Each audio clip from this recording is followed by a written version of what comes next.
The moment Rose Miller's fingers brushed against Christian Valenti's hand in that crowded ballroom, she knew three things. Her brother had sold her out, this man could destroy her with a single word, and walking away was no longer an option. One dance. That's all it was supposed to be, a transaction to clear a debt. But when the most dangerous man in New York pulled her close and whispered, "You're mine now," in front of everyone who mattered, Rose realized she'd just stepped into a world where the exit doors had vanished behind her. If you want to see how Rose survives the night that changes everything, stay until the end, and drop a comment with your city so I can see how far this story travels. The invitation shouldn't have been in her mailbox. Rose Miller stood in the narrow hallway of her Bushwick apartment, staring at the cream-colored envelope like it might bite. Heavy cardstock, gold embossing. Her name written in actual calligraphy, not the printed kind that pretended to be elegant. This was the real thing, expensive, intentional, and absolutely not meant for someone like her. She flipped it over. No return address, just a wax seal pressed with an ornate V. Don't open it, she told herself. She opened it. The Valente Foundation Gala. The Plaza. Black tie. Saturday, 8 p.m. Rose's stomach dropped. She'd heard that name before, whispered in the break rooms at work, mentioned in passing by clients who suddenly went quiet when she entered the room. Valente. The kind of name that made people check over their shoulders before saying it out loud. She should burn it, throw it away, pretend it never arrived. Instead, she pulled out her phone and called the one person who could explain why a mafia family was sending her formal invitations. "Danny?" Her voice came out harder than she intended. "What did you do?" Her brother's silence told her everything. "Rose, what did you do?" "I can explain. You have 30 seconds before I hang up and change my number." She heard him exhale, that same shaky breath he'd used when he was 12 and had crashed their mom's car. When he was 16 and got caught selling fake IDs, when he was 23 and needed bail money, he swore he'd pay back. "I borrowed some money," Danny said, "from some guys." "What guys?" "Just guys who lend money." Rose closed her eyes. "How much?" 50,000? It was for a business opportunity. "How much do you still owe?" Another pause. Longer this time. "Danny." 75. Rose's hand tightened around the phone. "You borrowed 50 and now owe 75? In how many months?" 3. Jesus Christ. She pressed her forehead against the wall.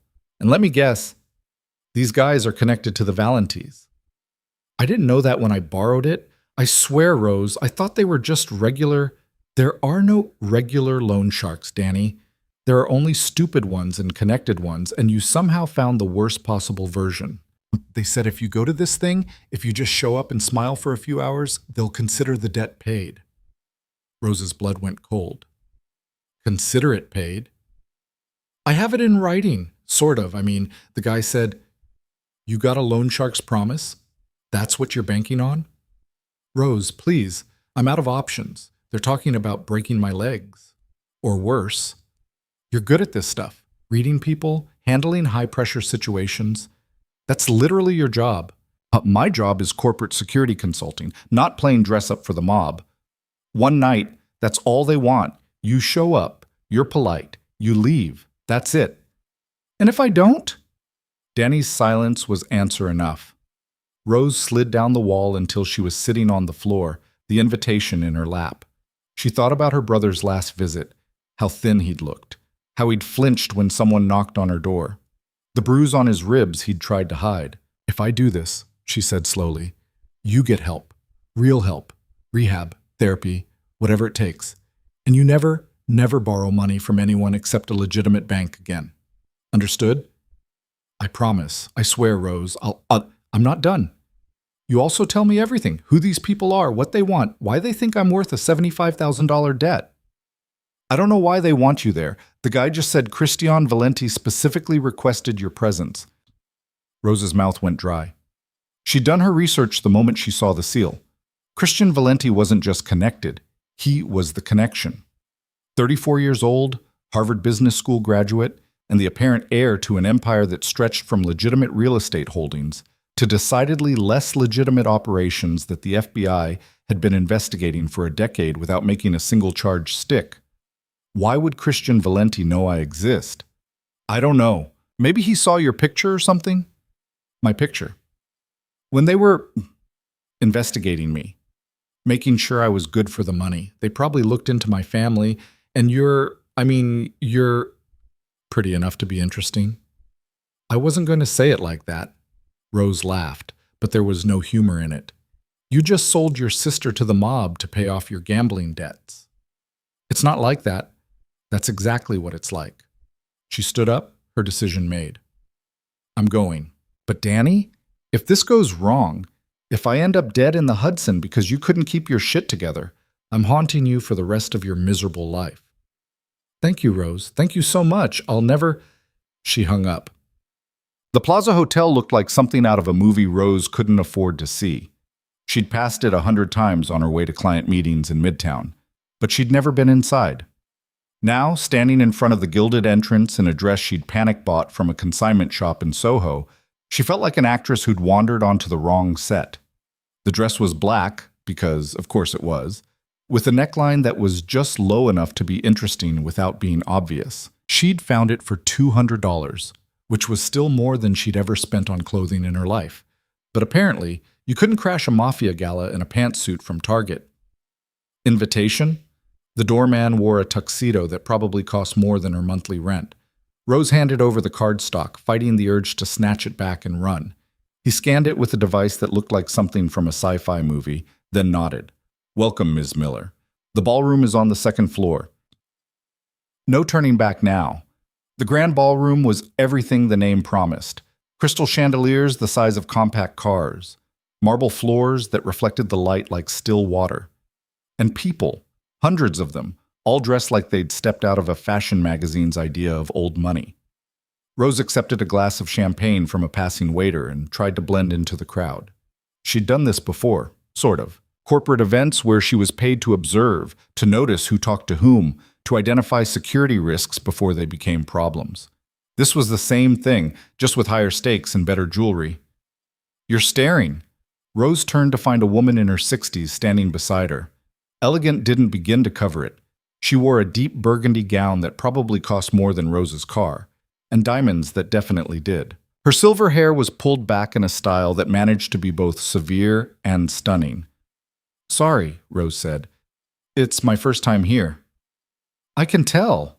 The woman's smile was knowing but not unkind. You're looking at everyone like you're trying to memorize their faces. Occupational hazard. I work in security. How interesting. The woman's gaze sharpened. Corporate or personal? Corporate mostly. Risk assessment, threat analysis, that kind of thing. And what threats have you assessed so far this evening? Rose hesitated. This woman was testing her, but why? 3 exits, all with security that's trying too hard to look casual. The waitstaff moves in predictable patterns, which means someone's coordinating them. And there's at least 2 people in this room who are carrying concealed weapons under very expensive suits.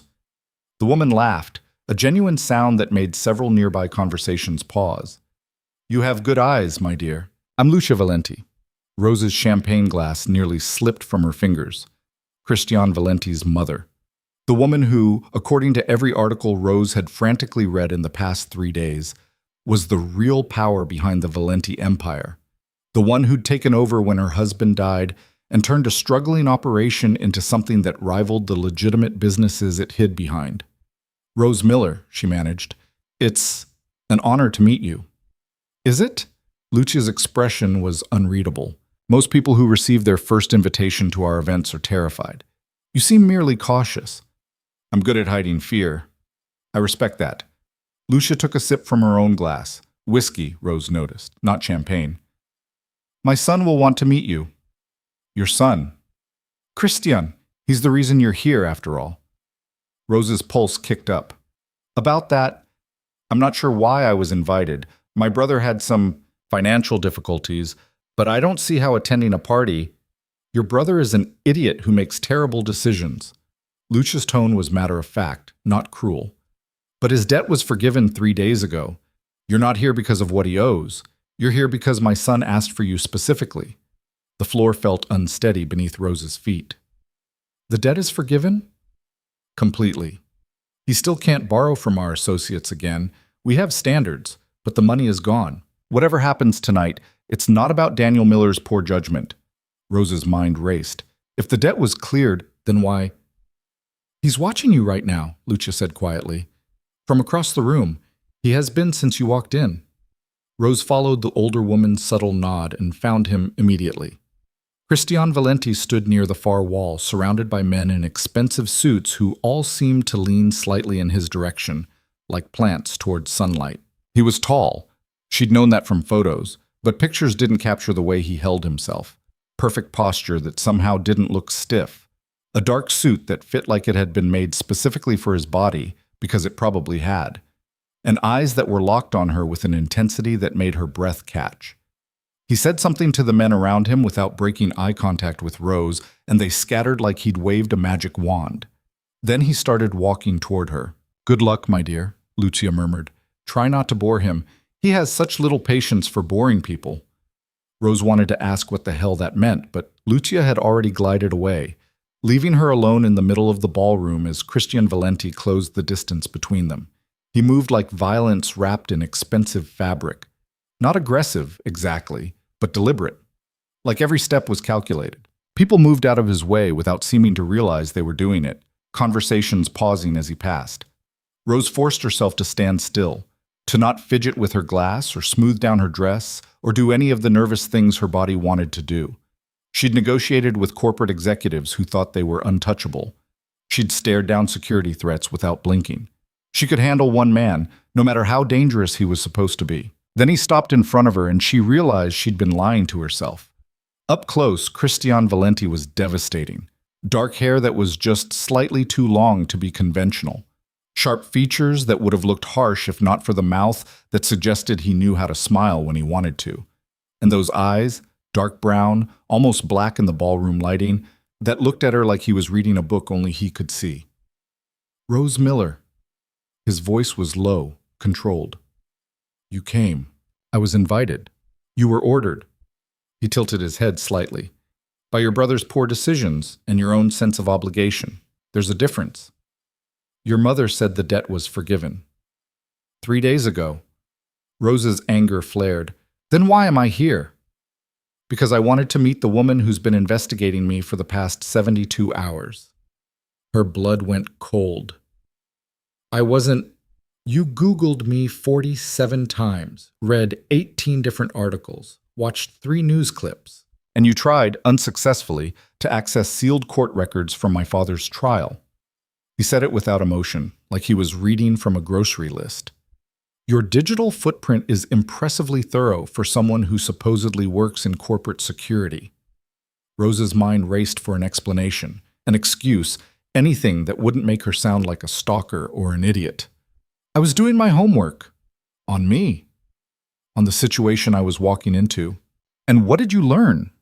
Rose met his gaze directly. "That you're dangerous, connected, and smart enough to stay out of prison despite a decade of FBI investigations. That your family's business is built on things that don't stand up to close examination. And that I should have burned the invitation the moment I received it." Something flickered across his expression. Surprise, maybe, or approval. "But you didn't. My brother's an idiot, but he's my idiot. I protect the people I love, even when they don't deserve it. Loyalty." Christian said the word like he was tasting it. "That's rare." "Is it?" "In my world, extremely." He held out his hand. "Dance with me." It wasn't a question. Rose looked at his outstretched palm, then back at his face. "I'm not a very good dancer." "I don't care." "Your mother's watching." "I know." "So is everyone else in this room?"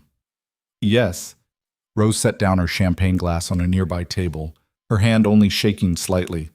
"If I step on your feet, it's your own fault." His smile was brief but genuine.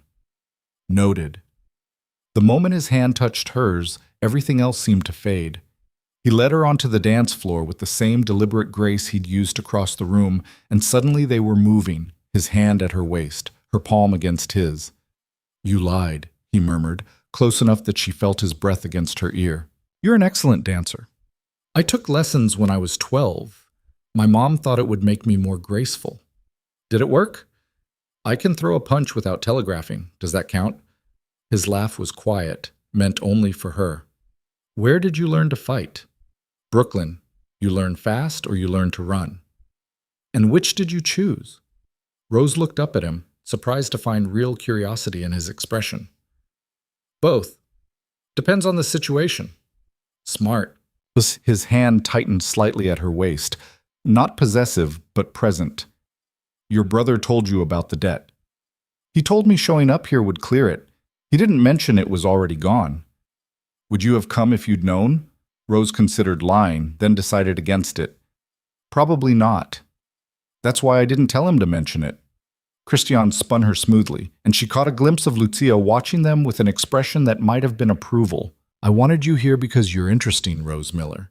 Not because of your idiot brother or his debts. Because you. You don't know me. Not yet. But I've been watching you for 20 minutes and you haven't flinched once. Everyone else in this room is either terrified of me or trying to use me. You're just trying to figure out my angle. Everyone has an angle. What's yours? Rose met his gaze. Survival? Something shifted in his expression. Respect maybe, or recognition. That's honest. I don't see the point in lying to someone who can probably tell when I'm doing it. I can, he confirmed. But most people try anyway. They think charm or fear will override the obvious. Does it? Sometimes. Not with you. The song shifted, something slower, and Christian pulled her closer. Not inappropriately, they weren't pressed together, weren't crossing any lines. But close enough that Rose could smell his cologne, something expensive and subtle that probably had a French name she couldn't pronounce. Why did you really invite me here? She asked. I told you, you're interesting. That's not enough. Men like you don't invite strangers to family events because they're interesting. His smile was sharp. Men like me? Powerful, dangerous, too smart to make moves without reasons. And you think this is a move, isn't it? Christian was quiet for a moment, still leading her through the dance with the kind of ease that came from years of practice. When he spoke, his voice was lower, more serious.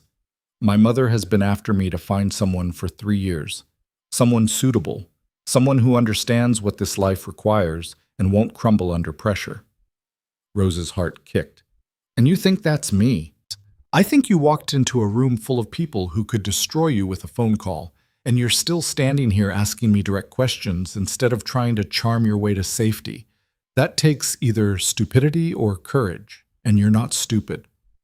This is insane, probably. I came here to clear my brother's debt, not to audition for... She stopped, not sure how to finish that sentence. For what? Christian's eyes were intense. Say it. This is. Neither do I. His honesty surprised her. But I want to find out. The song ended. They stopped moving, but Christian didn't let go of her hand. Around them, Rose could feel the weight of attention. Dozens of conversations that had paused, eyes that were locked on them, people trying to figure out what they were witnessing. Everyone's staring, she whispered. Let them. Your mother approves. She wouldn't have introduced herself otherwise. Rose tried to pull back, but his grip tightened, not painful, not restraining, but firm. I need to stay. It was a command, quiet but absolute. Please. That last word did something to her. This man who clearly wasn't used to asking permission, who moved through the world like he owned it, had just said please like it cost him something. For how long? Until midnight, like Cinderella, except I promise not to make you lose a shoe. And then what?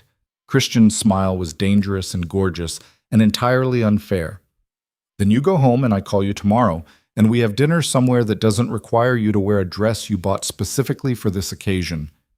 Rose's cheeks heated. How did you... The tag is still tucked into your collar, back left side.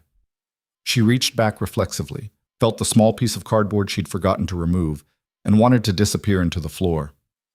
Oh God, it's charming. He reached around and gently tucked it deeper so it wouldn't show. You came here prepared to face something terrifying, and you did it anyway. That matters more than whether your dress is new. I can't tell if you're making fun of me. I'm not. His expression was serious now. I'm trying to tell you that I find your honesty refreshing. Everyone here is playing a part. You're just being yourself. Maybe I'm a better actress than you think. Maybe. He offered his arm. Let's find out. Walk with me?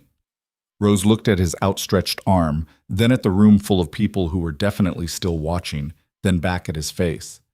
She thought about her brother, safe at home because this man had decided to forgive his debt. She thought about the careful control in Christian's voice when he said please.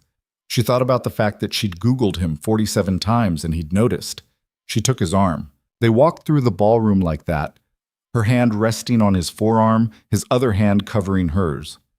People moved aside without being asked. Conversation stopped and started in their wake. Someone murmured something in Italian that Rose didn't catch, but Christian's jaw tightened briefly before relaxing again. What did they say? She asked. Nothing important. Liar. He glanced down at her, surprised. You're very direct. You said you appreciated honesty. I do. It's just rare to find someone who practices it. He paused near a set of French doors that led to a balcony. They said you're beautiful. They're right. Rose's breath caught. That's a dangerous thing to say to someone you just met.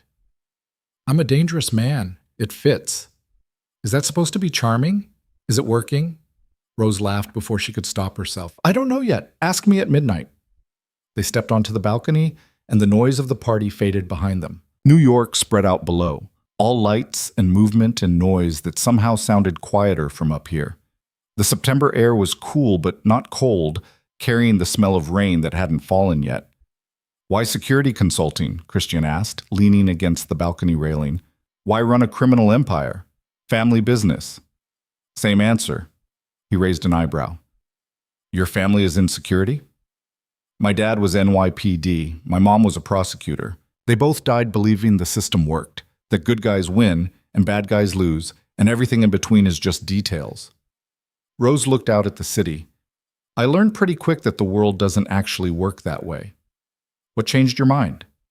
My dad got shot during a routine traffic stop by a kid who was 14 and scared and had a gun he didn't know how to use. My mom died of a heart attack 6 months later because she couldn't handle the stress of living in a world where her husband died for no reason. And then I had a little brother to raise and no idea how to do it except keep him alive and try not to screw him up too badly. She turned to face Christian. Obviously, I failed at the second part. You kept him alive, that counts. Does it? He's 25 and can't make a decision that doesn't blow up in his face.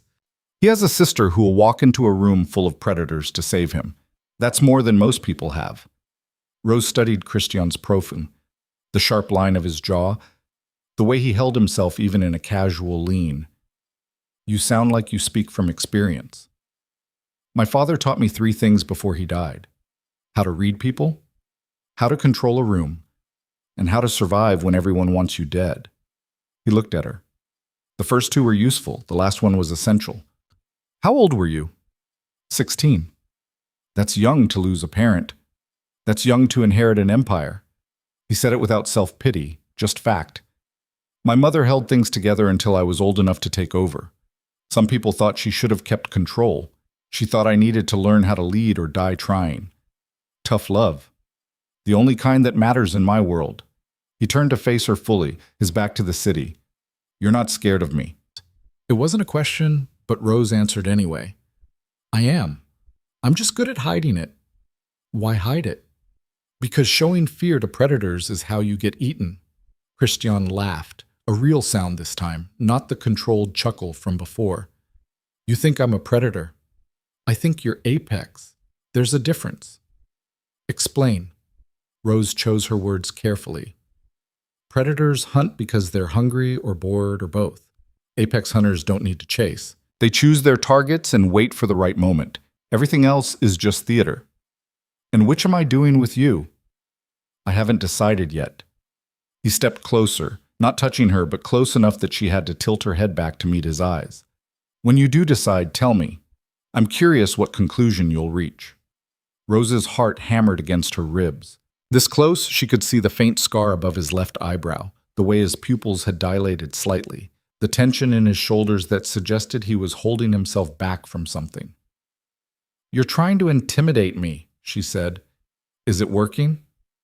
"You're trying to see if I'll run." His smile was slow. "And?"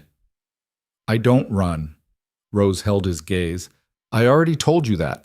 So you fight, when necessary." "Is it necessary now?" Rose's breath came faster. They were standing too close, the air between them charged with something she couldn't name and didn't want to examine. Behind them, the party continued, music and laughter and conversation, but out here it felt like they were alone in the world. "I don't know," she admitted. "You tell me. Am I in danger?"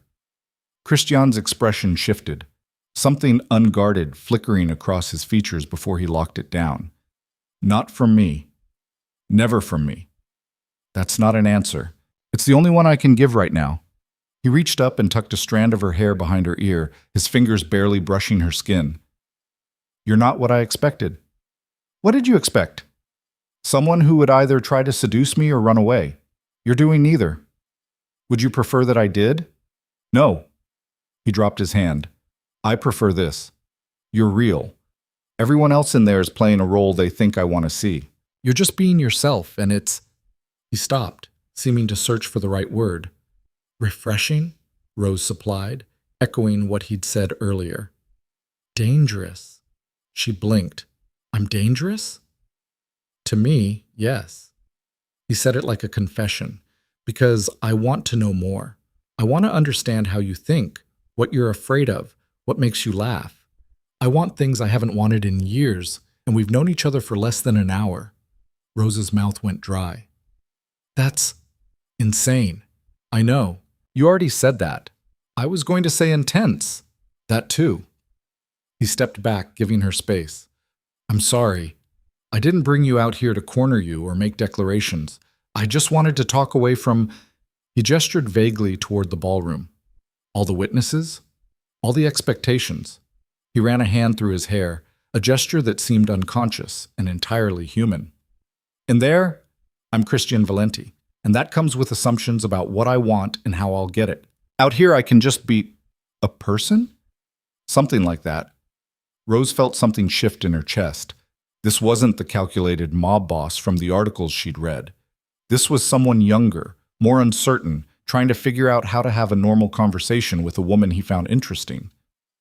"For what it's worth," she said quietly, "I like this version better."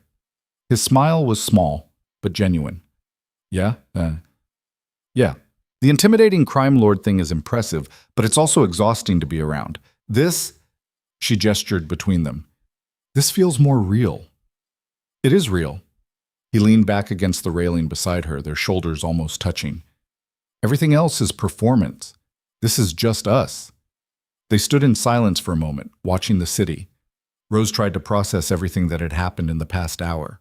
She'd walked in expecting to fulfill an obligation and leave. Instead, she was standing on a balcony with a man who was supposed to be terrifying, feeling more connected to him than she'd felt to anyone in months.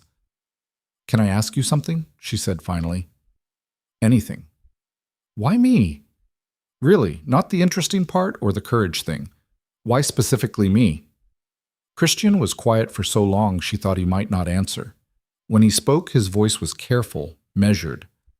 2 months ago, one of my business associates, a man I trusted, tried to have me killed. He hired professionals, planned it carefully, covered his tracks. It almost worked. Rose's blood went cold. "What happened?" "I survived. He didn't." Christian's tone was flat, empty of emotion. "But it made me realize something. Everyone around me wants something. Money, power, protection, connections. They smile and call me friend while plotting how to use me or replace me. And I'm tired, Rose. I'm so fucking tired of not being able to trust anyone. And you think you can trust me?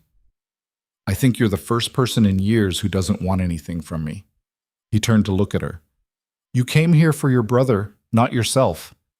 You're not trying to impress me or manipulate me. You're just being honest, even when it might not be smart. That's—" He paused.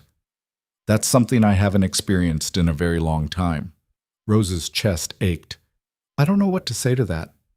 You don't have to say anything. He pushed off the railing. We should probably go back inside before my mother sends someone to find us. She's protective. Of you? Of anything she considers hers. I'm at the top of that list. Rose followed him toward the French doors, then stopped. Christian? He turned back, eyebrows raised. For what it's worth, I think the people who want to use you are idiots. They're missing the person underneath all the power and reputation. She held his gaze. That person seems worth knowing. His expression did something complicated. Surprise and pleasure and wariness all at once. You barely know me. I know enough to want to know more. The words hung between them, honest and terrifying. Rose half expected him to laugh or make some cutting remark that would break the moment. Instead, he smiled, really smiled, the kind that reached his eyes and made him look years younger. Midnight, he said. Stay until midnight, and I promise I'll make it worth your while. That's not ominous at all. I'm told I have a flair for the dramatic. By who? My mother. Usually right before she tells me to stop being ridiculous and just say what I mean. Rose laughed. I think I like your mother. She likes you too. She wouldn't have bothered talking to you otherwise. She has very little patience for people who don't interest her. They walked back into the ballroom together, and Rose immediately felt the weight of attention shift back to them. Conversations paused mid-sentence. Eyes tracked their movement. Someone whispered something that made their companion laugh nervously. Does this ever get easier? Rose asked quietly. No, you just get better at ignoring it. Christian's hand found the small of her back, guiding her through the crowd. The key is to act like you don't care what they think. Eventually, you'll believe it. Do you believe it? Most days.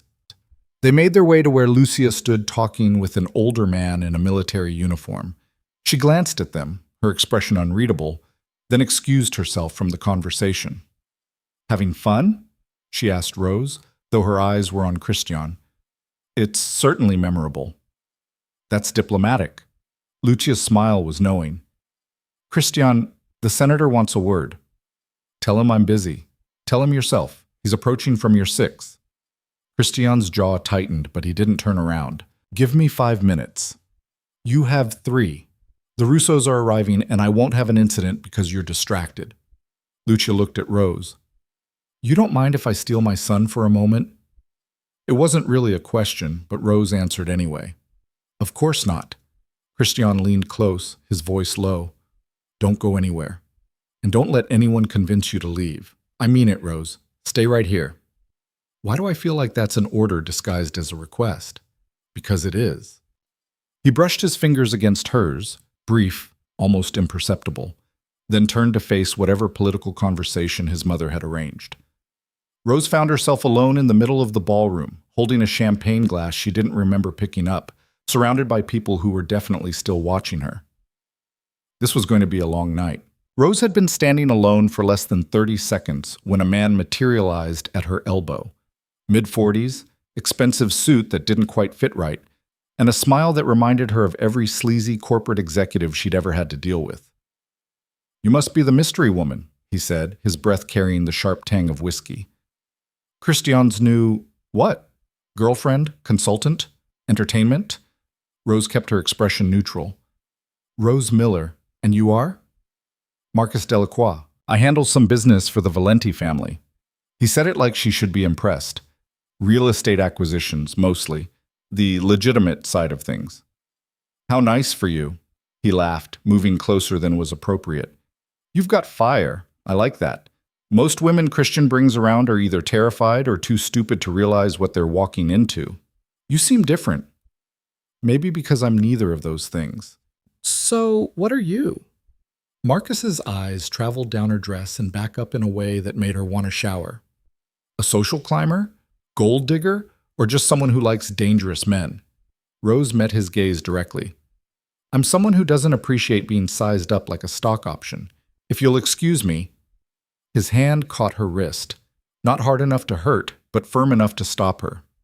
Hey, I'm just being friendly. No need to get defensive. Let go of my arm. Come on, don't be like that. I'm just trying to… Marcus. The voice came from behind Rose, cold enough to freeze water. Remove your hand before I remove it for you. Marcus's grip vanished instantly. Rose turned to find a woman standing there, late 20s, dark hair pulled back in a severe bun, wearing a black dress that somehow managed to look like armor. Her expression suggested she'd seen Marcus's type before and had zero patience for it.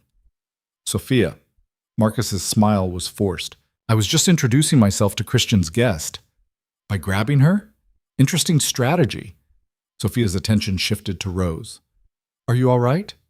Fine. Thank you. Good. Sophia looked back at Marcus with undisguised contempt. Christian's looking for you. Something about the Brooklyn property deal falling through. He seemed upset. The color drained from Marcus's face. That's not...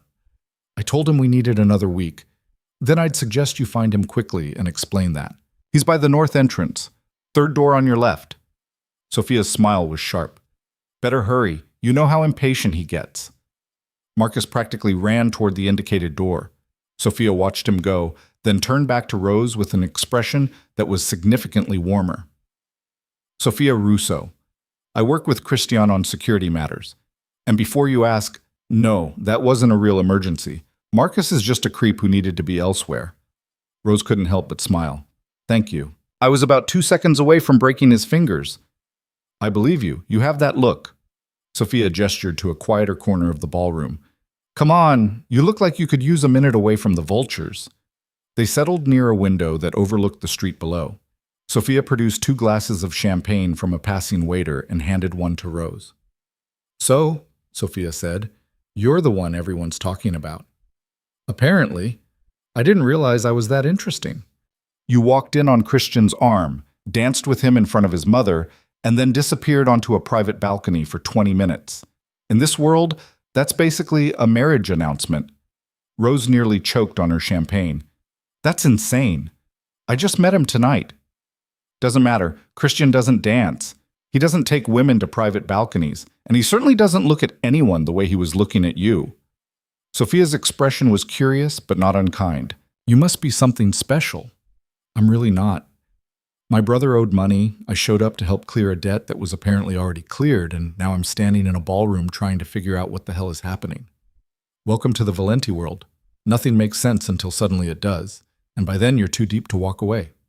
Sophia took a sip of her champagne. Word of advice: if you're serious about him, or even thinking about getting serious, you need to understand what you're walking into. Which is? Sophia was quiet for a moment, choosing her words carefully. Christian is brilliant, loyal, and probably the most dangerous man in this room. But he's also carrying the weight of an empire that his father built on blood and his mother refined into something more sustainable. Everyone wants a piece of him. Everyone has an agenda. And the women who get close to him either want his money, his power, or the bragging rights of sleeping with someone that dangerous. And you're telling me this why? Because you don't strike me as any of those things. You looked genuinely confused when Marcus asked what you were to Christian. That kind of innocence doesn't last long in our world. Sophia met Rose's eyes. I'm giving you a chance to walk away before it's too late, before you care too much to leave. Well, Rose thought about Christian's face when he'd talked about not trusting anyone, the way he'd smiled at her like she'd given him something unexpected, the careful control that slipped just enough to show her the person underneath. What if it's already too late? She asked quietly. Sophia's expression softened. Then hold on tight. It's going to be one hell of a ride. Before Rose could respond, a commotion near the entrance drew everyone's attention. 3 men in suits that screamed money and menace had entered the ballroom, flanked by security that looked more like an invading army than guests. The room's temperature seemed to drop 10 degrees. Shit, Sophia muttered. The Russos. They're early. Russos? Like your last name? Different branch of the family. Distant cousins who think they should have more control than they do. Sophia's jaw tightened. And that's Marco Russo. He and Christian have history. Rose followed Sophia's gaze to the man in the center, tall, dark-haired, with a smile that looked like it had been painted on. He surveyed the room like a general assessing a battlefield. Then his eyes landed on Rose. His smile widened. This is bad, Sophia said. Marco doesn't come to these events unless he's planning something. And the way he's looking at you, what about the way he's looking at me? Like he just found Christian's weakness. Rose's pulse kicked up. I'm not Christian's. Doesn't matter what you are or aren't. Perception is reality in this world. And right now, everyone in this room thinks you matter to Christian, which means you're either an asset or a liability, depending on who's asking. Marco Russo began moving through the crowd, shaking hands and exchanging pleasantries, but his trajectory was clear. He was heading straight for them. Where's Christian? Rose asked, trying to keep the panic out of her voice. Still dealing with a senator, probably. Or his mother intercepted him. Sophia set down her glass. Listen to me very carefully. Marco is going to try to get under your skin. He'll say things designed to make you doubt Christian, doubt yourself, doubt this entire situation. Don't engage, don't argue, just smile politely and give him nothing. And if he doesn't take the hint, then we pray Christian gets here before things get ugly. Marco reached them before Rose could formulate a response. Up close, he was handsome in a way that felt manufactured, too perfect, too polished, like he'd studied what people found attractive and replicated it without understanding why. Sophia, he said, his voice smooth as oil. Always a pleasure. And you must be the famous Rose Miller, Christian's new project. Rose forced a smile. I don't think we've met. Marco Russo. I'm an old friend of the family.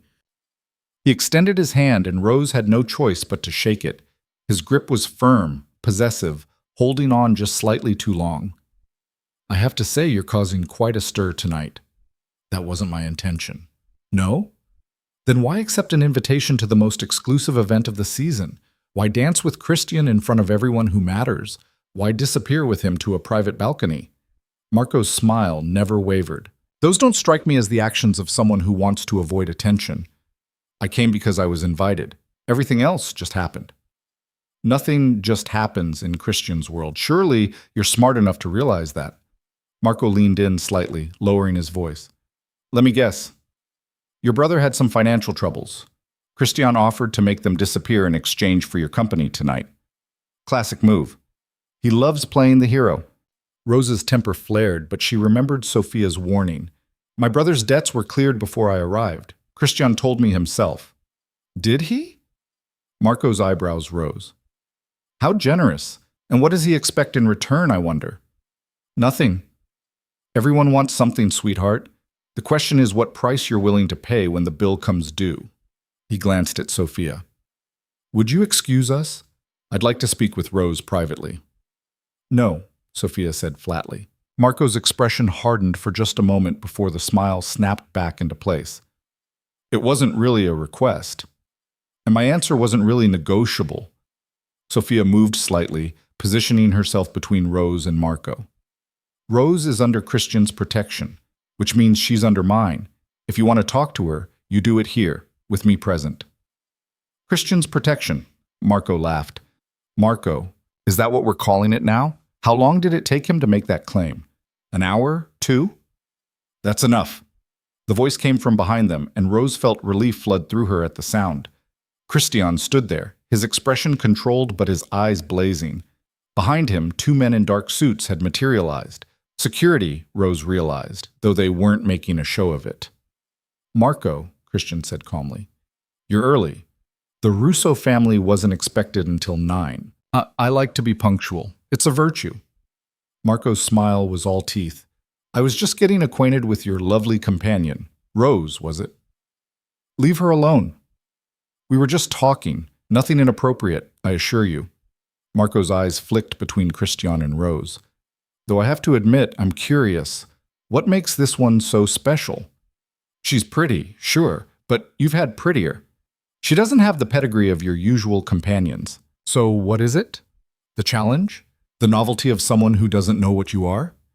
Rose opened her mouth to respond, but Christian spoke first. Sophia, take Rose upstairs. My mother's private suite. Wait there until I come get you. Christian, Rose started. Now. His tone left no room for argument. Sophia took Rose's arm, guiding her toward a service elevator that Rose hadn't even noticed. Rose looked back over her shoulder and saw Christian step closer to Marco, his body language screaming violence despite his calm expression. Wait, Rose protested as Sophia pulled her into the elevator. What's going to happen? Nothing you need to see. Sophia pressed the button for the top floor. Trust me, if Christian wanted you to witness whatever comes next, he wouldn't have sent you away. The elevator doors closed, cutting off Rose's view of the ballroom. She leaned against the mirrored wall, her heart racing. Is he going to hurt Marco? Probably not. Not here, anyway. Too many witnesses. Sophia's expression was grim. But Marco crossed a line. Christian doesn't tolerate threats to the people he cares about, and whether you realize it or not, you're in that category now. I don't understand any of this. I came here to help my brother, and now I'm being escorted to a private suite while two men who apparently hate each other have some kind of standoff over me? Welcome to being connected to Christian Valente. It's complicated, dangerous, and completely impossible to walk away from once you're in. The elevator chimed and the doors opened to a hallway that was significantly more private than the public spaces below. Come on, Lucia's suite is this way. They walked down a corridor lined with artwork that probably cost more than Rose's apartment building. Sophia used a key card to open a door at the end, revealing a space that was more apartment than hotel suite. Floor-to-ceiling windows overlooked Central Park, furniture that managed to be both elegant and comfortable. And sitting in a leather chair by the window, a glass of whiskey in her hand, was Lucia Valente. Sophia, she said without looking up, I assume my son sent you. Marco Russo arrived early. He and Rose were having a conversation that Christian didn't appreciate. Of course he didn't. Lucia finally looked at them, her gaze settling on Rose. You seem to have a talent for causing chaos, my dear. It's only been 2 hours, and you've already started a potential war. Rose's throat tightened. I didn't mean to. I didn't say it was a bad thing. Lucia gestured to the couch across from her. Sit, both of you. We need to talk. Sophia moved to stand by the door, security position, Rose realized, while Rose took a seat on the couch. This close, Lucia looked less like the elegant socialite from downstairs, and more like a general planning a campaign. My son, Lucia began, is brilliant but stubborn. He spent the last 5 years turning down every potential match I've suggested, claiming he doesn't have time for relationships or that he can't trust anyone. And then you walk in, and suddenly he's dancing, smiling, making claims in front of the entire New York elite. I didn't ask him to do any of that. I know, that's what makes you interesting. Lucia took a sip of her whiskey. Do you know why I talked to you earlier? Why I didn't simply ignore you like I do 90% of the people Christian brings around? Rose shook her head. Because when you walked into that ballroom, you looked terrified but determined, like someone going into battle, not a party. That takes courage. And when I tested you, asked you about the security, the threats, you answered honestly instead of trying to impress me. Lucia leaned forward. I've been looking for someone like you for my son. Someone who isn't blinded by power or seduced by danger. Someone real. With all due respect, Mrs. Valente, you don't know me. I know enough. I know your father was NYPD, killed in the line of duty. I know your mother was a prosecutor who died 6 months later. I know you raised your brother while putting yourself through Columbia, graduating with honors despite working 2 jobs. I know you've built a reputation in corporate security as someone who can't be bought or intimidated. Lucia's smile was thin. I've known about you for 2 weeks, Rose, since the moment my son mentioned your name. Rose's blood went cold. He knew about me before tonight? He saw your photo when his people were investigating your brother's debt. He asked questions, then more questions. By the time he decided to invite you here, he had already done more research on you than he'd done on any potential business partner in the last year. Lucia set down her glass. My son doesn't do anything without a reason. The fact that he cleared your brother's debt 3 days ago but still insisted you come tonight tells me everything I need to know. Which is? That you matter to him. Already. And that terrifies him almost as much as it terrifies you. Rose thought about Christian's face on the balcony when he'd talked about not being able to trust anyone, the way he'd looked at her like she was something precious and dangerous at the same time. I don't know what you expect me to say, Rose admitted. I met your son 2 hours ago. I don't understand what's happening or why everyone seems to think it's significant. Because it is significant. Lucia stood, walking to the window. The Valente family has enemies, people who would love nothing more than to see us destroyed. Marco Russo is one of them, a cousin who thinks he deserves my late husband's position and resents that my son has it instead. And now Marco knows that you're important to Christian, which means you're a target. Rose's stomach dropped. I didn't ask for any of this. No one ever does. But you're here now, and you have a choice to make. Lucia turned to face her. You can walk away tonight. Go home. Forget this ever happened. Christian will make sure you and your brother are protected from any fallout. Or you stay. You see where this goes. You take the risk of getting close to someone who exists in a world most people can't even imagine. Lucia's expression was unreadable. But understand this. If you stay, if you choose my son, there's no halfway. You're either all in or you're out. This life doesn't allow for casual. Rose looked at Sophia, who gave her a small nod of confirmation, then back at Lucia, who was watching her with those sharp, calculating eyes that saw everything. I need to think, Rose said. Of course, take all the time you... The door burst open, and Christian strode in. His jacket was gone, his shirt slightly disheveled, and there was blood on his knuckles. Are you all right? He asked Rose immediately, crossing the room in 3 long strides. I'm fine. What happened? Marco got mouthy. I got physical. It's handled. Christian glanced at his mother. He's leaving. His entire crew is leaving. I made it clear they're not welcome at any family events for the foreseeable future. You hit him, Lucia said. It wasn't a question. I broke his nose. He'll survive. Christian's attention returned to Rose. I'm sorry. I didn't bring you here to deal with family politics or threats. This was supposed to be... He stopped, frustrated. It doesn't matter what it was supposed to be. I should have known better. Rose stood up, closing the distance between them. Up close, she could see the tension in his shoulders, the barely controlled anger in his eyes. Without thinking, she reached for his hand, examining his bloodied knuckles. You should clean this, she said quietly. It's fine. It's not fine. You could get an infection. She looked up at him. Where's the bathroom? Christian blinked, clearly not expecting that response. Through there. He gestured to a door on the left. Rose took his hand and led him toward the bathroom. Behind them, she heard Lucia say something to Sophia in Italian that made Sophia laugh quietly. Rose ignored it, focusing on getting Christian's hand under the tap. The bathroom was marble and gold and completely ridiculous in its opulence. Rose found a first aid kit under the sink. Of course there was a first aid kit, and wet a washcloth with warm water. You don't have to do this, Christian said, watching her work. I know. Rose dabbed at his knuckles, cleaning away the blood. But I'm doing it anyway. Why? Because you just punched someone for threatening me, and the least I can do is make sure you don't get tetanus from it. She looked up at him. That was stupid, by the way. Hitting him. Probably. Definitely. Now he knows he got to you.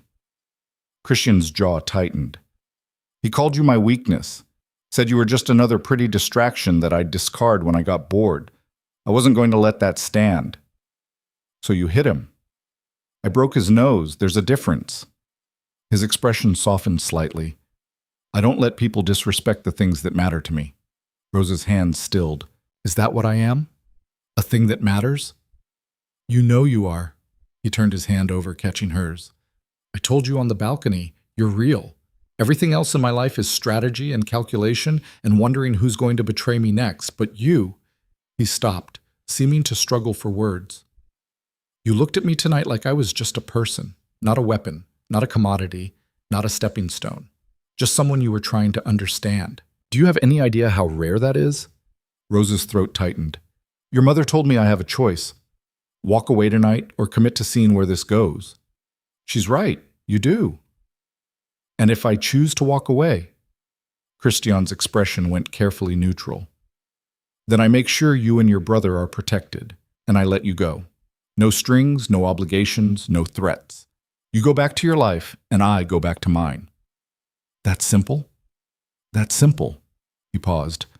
But I really hope you don't. Rose finished cleaning his hand and applied antibiotic ointment, then wrapped it with gauze. The whole time she felt the weight of the decision pressing down on her. This man, this dangerous, complicated, surprisingly vulnerable man, was offering her a choice. and she had no idea what the right answer was. I should go home, she said finally, not because I'm choosing to walk away, but because I need to think without you standing in front of me looking like that. Like what? Like you care whether I stay or go. It's distracting. His smile was brief but genuine. Fair enough, but it's only 10:30. You promised me until midnight. That was before you started a fight in a ballroom. I ended a fight. There's a difference. He caught her hand again, his thumb brushing over her knuckles. Stay, please, just until midnight. Then I'll have my driver take you home, and you can think all you want. But don't leave like this. Not when things are messy. Rose looked down at their joined hands. His were larger, scarred, still slightly bloody, despite her attempts to clean them. Hers were shaking. Why does this feel like it matters so much? She asked quietly. We just met. This shouldn't feel important yet. But it does. Yeah, she met his eyes. It does. They stood like that for a long moment, the bathroom silent except for the distant sounds of the party below. Then Rose pulled her hand free and stepped back. Until midnight, she agreed. But after that, I'm going home. And you're going to give me space to figure out what the hell I'm doing. Deal. They walked back into the main room to find Lucia and Sophia in quiet conversation. Both women looked up as they entered, their expressions carefully neutral. Everything sorted? Lucia asked. For now, Christian replied. Rose has agreed to stay until midnight. After that, she goes home to think. Sensible. Lucia's gaze shifted to Rose. Before you go back downstairs, you should know that Marco's departure caused quite a scene. People are talking, speculating. By tomorrow morning, half of New York will have a theory about what happened and why. Let them talk, Christian said flatly. I will. But Rose should be prepared for the attention. This won't be the last time people ask questions or make assumptions. Lucia walked over to Rose, stopping directly in front of her. You handled yourself well tonight, better than I expected. If you decide to stay, if you choose this path, you'll have my support and my protection. Rose swallowed hard. Thank you. Don't thank me yet. You haven't seen how complicated this life can get. Lucia glanced at her son. Take her back downstairs. Let everyone see she's still here, still with you. Make the statement clear. Is that necessary? Rose asked. It is if you want people to think twice before approaching you the way Marco did, Sophia said from her position by the door. Christian just declared open season on anyone who threatens you. Following through by showing you're under his protection sends a message. Rose looked at Christian. Is that true? Yes. You could have asked me first. Would you have said no? She thought about it.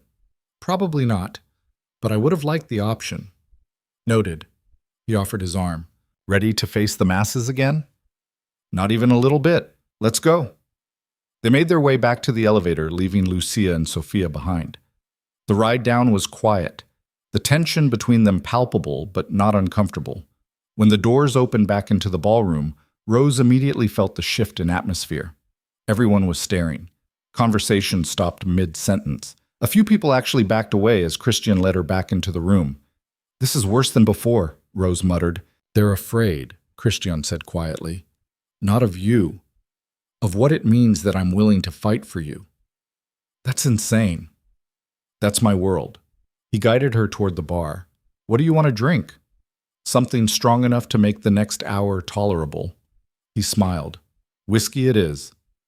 They settled at the end of the bar, far enough from the main crowd to have some semblance of privacy, but visible enough to satisfy Lucia's instruction. The bartender, a young man who looked terrified of Christian, poured them both generous glasses of whiskey without being asked.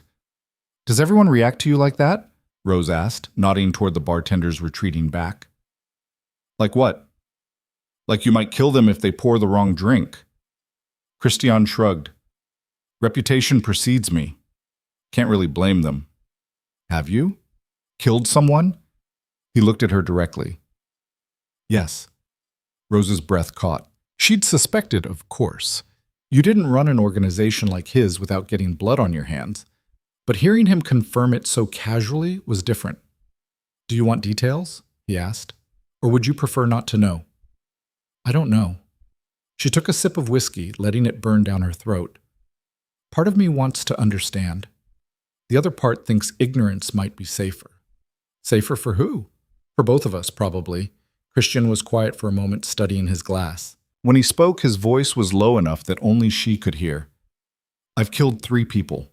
2 were in self-defense. They tried to kill me first, and I was faster.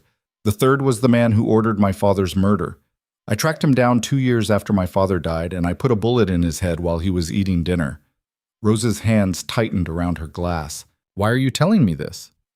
Because if you're going to decide whether to stay or go, you should know what you're dealing with. I'm not a good man, Rose. I'm a pragmatic one. I do what's necessary to protect my family and maintain order. Sometimes that means violence. Sometimes that means worse. He met her eyes. If that's a deal breaker, tell me now. Rose thought about her father, killed in the line of duty. Her mother, destroyed by a system that promised justice but delivered nothing. Her brother, who made stupid choices because he didn't have anyone to guide him properly. The world isn't black and white, she said finally. I learned that a long time ago. People like to pretend there are clear lines between good and bad, but mostly there's just gray and choices and consequences. She looked at him. I'm not going to judge you for surviving in a world that tried to kill you. That would be hypocritical. Most people would judge me anyway. I'm not most people. His expression shifted, something vulnerable flickering across his features. No, you're really not. They sat in silence for a while, sipping their whiskey and watching the party continue around them. People still stared, but the attention felt less aggressive now, more curious than threatening. Midnight, Christian said eventually, checking his watch. That's your deadline. I know. Have you decided? Rose looked at him, really looked at him. The controlled exterior that hid someone who was tired of being alone. The careful way he held himself, like he was always expecting an attack. The tiny scar above his eyebrow that she wanted to ask about but hadn't yet. I haven't decided anything, she admitted, but I know I want to see you again, away from all this. Somewhere normal. Define normal. I don't know. Coffee? A walk? Something that doesn't involve ballrooms or threats, or your mother orchestrating things from behind the scenes. Christian smiled. I can do that. Tomorrow? Tomorrow's Sunday. I usually spend it with my brother, making sure he's eating, hasn't gotten himself into more trouble, that kind of thing. Bring him. Rose blinked. What? Bring your brother. I'll take you both to lunch. Nothing fancy, nothing dangerous, just food and conversation. He paused. I'd like to meet the person you're willing to walk into danger for. It says a lot about both of you. Danny's going to freak out. Probably. But he should see that I'm not going to hurt you. Might make him feel better about the whole situation. Rose laughed despite herself. You're really committed to this normal thing, aren't you? I'm committed to whatever makes you comfortable enough to give this a real chance. His expression turned serious. I meant what I said earlier. I want to know you, Rose, not just tonight, not just as some fleeting thing. I want to understand how you think, what you care about, what makes you laugh. And I can't do that if you run. I'm not running. Then what are you doing? She thought about it. Being careful.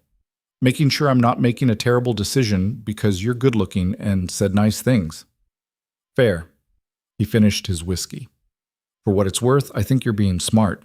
I'd be suspicious if you weren't questioning this. Really? Really. Anyone who jumps into this kind of situation without thinking it through is either desperate or an idiot. You're neither. He stood, offering his hand. Come on, my driver's waiting outside. I'll walk you down. They made their way through the ballroom one last time. Lucia caught Rose's eye from across the room and gave her a small nod. Approval, maybe, or just acknowledgement. Sophia was nowhere to be seen, probably handling whatever cleanup was necessary after Marco's departure. The elevator ride down to the lobby was quiet. Christian kept hold of her hand, his thumb tracing absent patterns on her skin. When they reached the main entrance, a black car was already waiting, engine running. Tomorrow, Christian said. Noon. I'll pick you and your brother up. Text me your address. You're assuming I'm going to give you my number. He pulled out his phone and showed her the screen. Her contact information was already entered. Rose's eyebrows rose. How? I'm thorough, and Sophia put it in while you were looking at my hand. His smile was sheepish. Sorry, that's probably creepy. It's definitely creepy. But Rose found herself smiling anyway. Text me when you get home, so I know you didn't start any more fights. I'll behave, probably. That's not reassuring. The best I can offer. He leaned down and kissed her forehead, brief, chaste, but loaded with promise. Get home safe, Rose. She got into the car and he closed the door behind her. Through the window, she watched him stand there until the driver pulled away from the curb. Even in the rearview mirror, she could see him watching until they turned the corner and he disappeared from view. Rose leaned back against the leather seat and closed her eyes. Her phone buzzed almost immediately. Unknown number. Already miss you. That's probably not normal for someone I just met, is it? She saved the number under Christian and typed back. Rose. Probably not. But nothing about tonight was normal. Christian. True. See you tomorrow. Sleep well. Rose. You too. Try not to punch anyone else before then. Christian. No promises. Rose smiled at her phone like an idiot the entire ride home. The next morning, Rose woke up to 17 missed calls from Danny and a string of increasingly panicked text messages. Danny. Where are you? Danny. Rose, please tell me you're okay. Danny. I heard something happened at the party. Danny. Rose. Answer your phone. Danny. If you're dead, I'm going to kill you. She called him back before he could work himself into a full breakdown. Jesus Christ, Rose. His voice was raw with relief and anger. I thought you were dead in a ditch somewhere. But I'm fine. I was sleeping. It's 7 a.m, Danny. Normal people sleep at 7 a.m. Normal people don't go to mafia parties and then disappear for 12 hours. She heard him take a shaky breath. What happened? I got a call from some guy saying there was an incident with the Russos and that you were involved and who called you? I don't know. Some guy with an Italian accent who said he worked for Valente and that I shouldn't worry, but also that I should check on you immediately, which is a very mixed message, by the way. Rose sat up, rubbing her eyes. It's complicated. Can you come over? I need to talk to you about something. I'm already on my way. Been sitting outside your building for 20 minutes waiting for you to wake up. Danny, just let me up, please. I need to see that you're actually okay. She buzzed him in and spent the next few minutes making coffee and trying to figure out how to explain the previous night. By the time Danny knocked on her door, she'd settled on honesty. Mostly. Her brother looked terrible. Dark circles under his eyes, wearing the same clothes from yesterday, hair sticking up like he'd been running his hands through it repeatedly. He pulled her into a hug the moment he walked in. I'm sorry, he said into her shoulder. I'm so fucking sorry, Rose. I never should have asked you to go. I didn't think. You never think. That's the problem. But she hugged him back anyway. Come on, sit down. We need to talk. They settled on her couch with coffee. Danny looked at her like she might disappear if he blinked. The debt was cleared 3 days ago, Rose said, before I even got the invitation. Danny's face went white. What? Christian Valente forgave the entire amount. You don't owe anything. Then why did you? Because I didn't know that until I got there, and by then, things got complicated. Rose took a sip of coffee, organizing her thoughts. He invited me because he wanted to meet me, not because of your debt, because of me. I don't understand. Neither do I, really, but we're having lunch today, noon, and you're coming with us. Danny nearly spilled his coffee.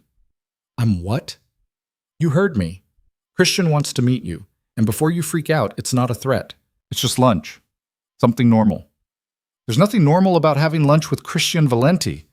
Danny set down his cup before he actually dropped it. Rose, do you understand who this guy is? What he does? I have some idea, yes. And you're just, what, dating him now? I don't know what I'm doing, but I'm trying to figure it out, and that starts with lunch. Rose met her brother's panicked gaze. Danny, he could have made your life hell. He could have hurt you, threatened you, made you disappear. Instead, he cleared your debt and asked me to a party. And when some asshole threatened me last night, he broke the guy's nose. He broke someone's nose? Marco Russo. Apparently there's bad blood between their families. Rose ran a hand through her hair. Look, I know this is insane, but for the first time in months, I feel like I'm not just surviving. I'm actually interested in something, someone, and I need to see where it goes. Danny was quiet for a long moment. You like him? I barely know him. That's not what I asked, Rose sighed. Yeah, I like him, which is probably stupid, but there it is. And he likes you back. Apparently enough to fight for me in front of half of New York's elite.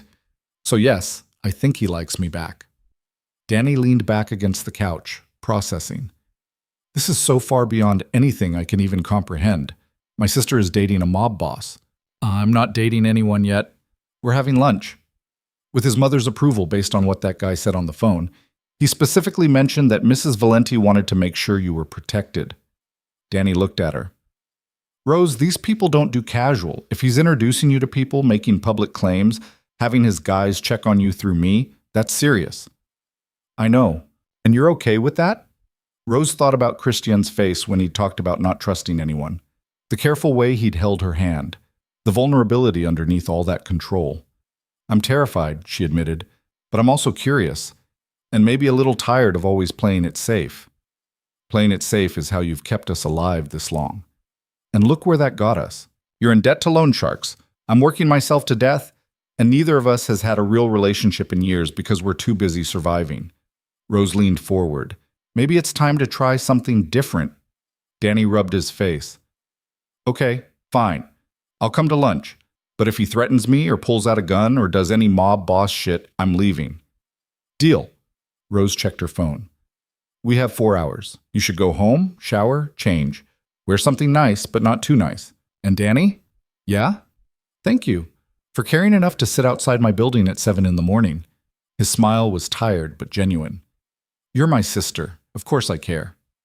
After Danny left, Rose spent the next 2 hours trying on everything in her closet and hating all of it. Too formal, too casual, too trying hard, too not trying enough. She finally settled on jeans, a soft gray sweater, and boots that were comfortable but still looked intentional. Her phone buzzed at 11:30. Christian. On my way. Is your brother going to try to punch me? Rose. Only if you deserve it. Christian. Fair enough. See you soon.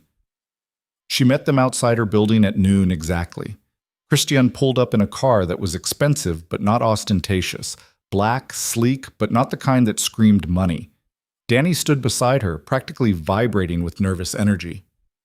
Breathe, Rose told him. He's just a person. He's really not. Christian got out of the car, and Rose felt that same jolt she'd felt the night before. He looked different in daylight, less dangerous, more approachable. Jeans, a dark sweater, no evidence of the perfectly tailored suits from last night. His hand was still bandaged from where he'd hit Marco. Rose. He smiled at her, then turned to Danny. You must be Daniel. Danny nodded, clearly not trusting his voice. I'm Christian. Thank you for coming. He extended his hand. Danny shook it, probably harder than necessary. You cleared my debt. I did. Why? Because your sister was more interesting than your money. Christian's tone was matter-of-fact. And because holding debts over people is exhausting, I have better things to do with my time. Like breaking Marco Russo's nose? Christian's smile was brief. I see Rose caught you up on last night's festivities. Yes, like that. He was disrespectful. I corrected him. By hitting him. By teaching him that some lines shouldn't be crossed. Christian looked at Rose. Ready? I promised you normal, and I intend to deliver. They drove to a diner in Queens that looked like it had been there since the 70s. Red vinyl booths, laminate tables, a jukebox in the corner that probably didn't work. Christian led them to a booth in the back, and Rose noticed that 2 men in casual clothes had taken seats near the entrance. Security, Christian said when he caught her looking. Sorry, non-negotiable. Even at a diner in Queens? Especially at a diner in Queens. Marco's family owns 3 businesses on this street. They know we're here. Rose glanced at Danny, who looked like he might bolt. Is that safe? Safer than you'd think. We have an understanding. No violence in public spaces. No collateral damage. As long as we're just having lunch, we're fine. Christian picked up a menu. The pancakes here are excellent, by the way. They ordered pancakes for Rose, a burger for Danny, and something called the heart attack special for Christian that made the waitress raise her eyebrows. While they waited for food, an awkward silence settled over the table. So, Danny said finally, you run a criminal organization. Danny! Rose kicked him under the table. What? We're all thinking it. Might as well say it. Christian laughed. I appreciate the directness. Yes, technically, though I prefer to think of it as managing a complex business with some unconventional aspects. Unconventional like murder? Danny, it's fine. Christian met Danny's gaze directly. Yes, like murder. Also extortion, money laundering, and various other activities that wouldn't hold up to legal scrutiny. I'm not going to lie to you about what I do or who I am, but I'm also not going to apologize for surviving in a world that was built before I was born. That's a convenient excuse. It's reality. My father ran this organization. When he died, I inherited it. I could have walked away, let it collapse, watched everyone who depended on us scatter to worse situations, or I could take control and try to make it into something less destructive. Christian leaned back in the booth. I chose the latter. That doesn't make me a good person, but it doesn't make me a monster either. Danny was quiet for a moment. And my sister? Where does she fit into all this? That's up to her. Christian looked at Rose. I'm not trying to own her or control her or pull her into something she doesn't want. I just want to know her. See if this thing between us is real or just a product of an unusual night. And if it's real, Rose asked, then what? Then we figure it out together. One day at a time. The food arrived, interrupting the conversation. They ate in relative silence, the tension gradually easing. Danny seemed to relax slightly when it became clear that Christian wasn't going to threaten him or make any dramatic declarations. By the time they were halfway through the meal, he'd even started asking normal questions. So you went to Harvard? Danny asked around a bite of burger. Business school, my mother insisted. Christian poured more syrup on his pancakes. She thought legitimate education would help me run the less legitimate parts of the business more efficiently. Did it work? Surprisingly, yes. Turns out organizational management principles apply whether you're running a corporation or a crime family. Rose found herself smiling despite the surreal nature of the conversation. This was bizarre. Sitting in a diner, eating pancakes, discussing criminal enterprise management like it was a normal Sunday brunch topic. Can I ask you something? She said to Christian. Anything. Last night, your mother said people would start talking, making assumptions. What exactly does that mean? Christian set down his fork. It means that by the end of today, everyone in our world will know that you're under my protection, that you matter to me. Some people will see that as an opportunity, a way to get close to me through you. Others will see it as a weakness, something they can exploit or threaten. That's comforting. I won't lie to you about the risks, but I also won't let anything happen to you. His expression was serious. You and your brother both. You're protected now. That's not negotiable. What if I don't want protection? Rose challenged. What if I just want to be left alone? Then I'll respect that, but the protection stands regardless. You can't unknow me now, Rose. People have seen us together. That changes things whether we want it to or not. Danny had gone quiet again, his burger forgotten. This is insane, he muttered. My sister meets a guy at a party, and suddenly we're under mob protection like it's a thing that just happens. It is a thing that just happens, Christian said calmly. In my world, anyway. I know it's not ideal, but it's better than the alternative. Which is? Leaving you both vulnerable to anyone who wants to get to me. Which, trust me, is a longer list than you'd like. Rose felt the weight of that settle over her. This wasn't just about her and Christian anymore. It was about Danny, about her life, about every choice she made from this point forward. The normal she'd asked for suddenly felt very far away. I need some air, she said abruptly, sliding out of the booth. Christian started to follow, but she held up a hand. Just give me a minute, please. She walked outside, the cool air hitting her face like a slap. One of Christian's security guys tensed, but she ignored him, pacing the sidewalk and trying to process everything. The door opened behind her and she expected Christian. Instead, it was Danny. You okay? He asked. I don't know. This is a lot. Yeah, it is. Danny leaned against the diner's wall. But I see the way he looks at you. Like you're the only person in the room. Like you matter more than anything else. That doesn't make this smart. No, but it makes it real. Danny looked at her. You've spent your whole life taking care of me, making sure I don't screw up too badly, cleaning up my messes, sacrificing everything for us to survive. Maybe it's time someone took care of you for a change. I don't need taking care of. Everyone needs taking care of sometimes. Even you." He pushed off the wall. "Look, I'm not saying this isn't complicated or dangerous or completely insane, but I am saying that you deserve to be happy. And if that guy in there makes you happy, then maybe it's worth the risk." Lucia Rose felt tears sting her eyes. "When did you get so wise? I've been watching you my whole life, had to learn something." He pulled her into a hug. "Whatever you decide, I've got your back. Always." They stood like that for a moment before heading back inside.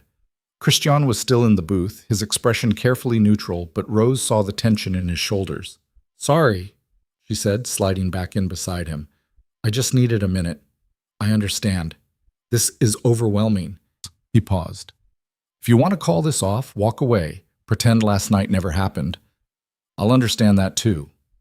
Rose looked at him, really looked at him. The careful control, the watchful eyes, the bandaged hand from defending her. The way he'd shown up in jeans and taken them to a diner instead of somewhere designed to impress. The genuine respect in his voice when he talked to Danny, instead of dismissing him as the screw-up who'd caused this entire situation.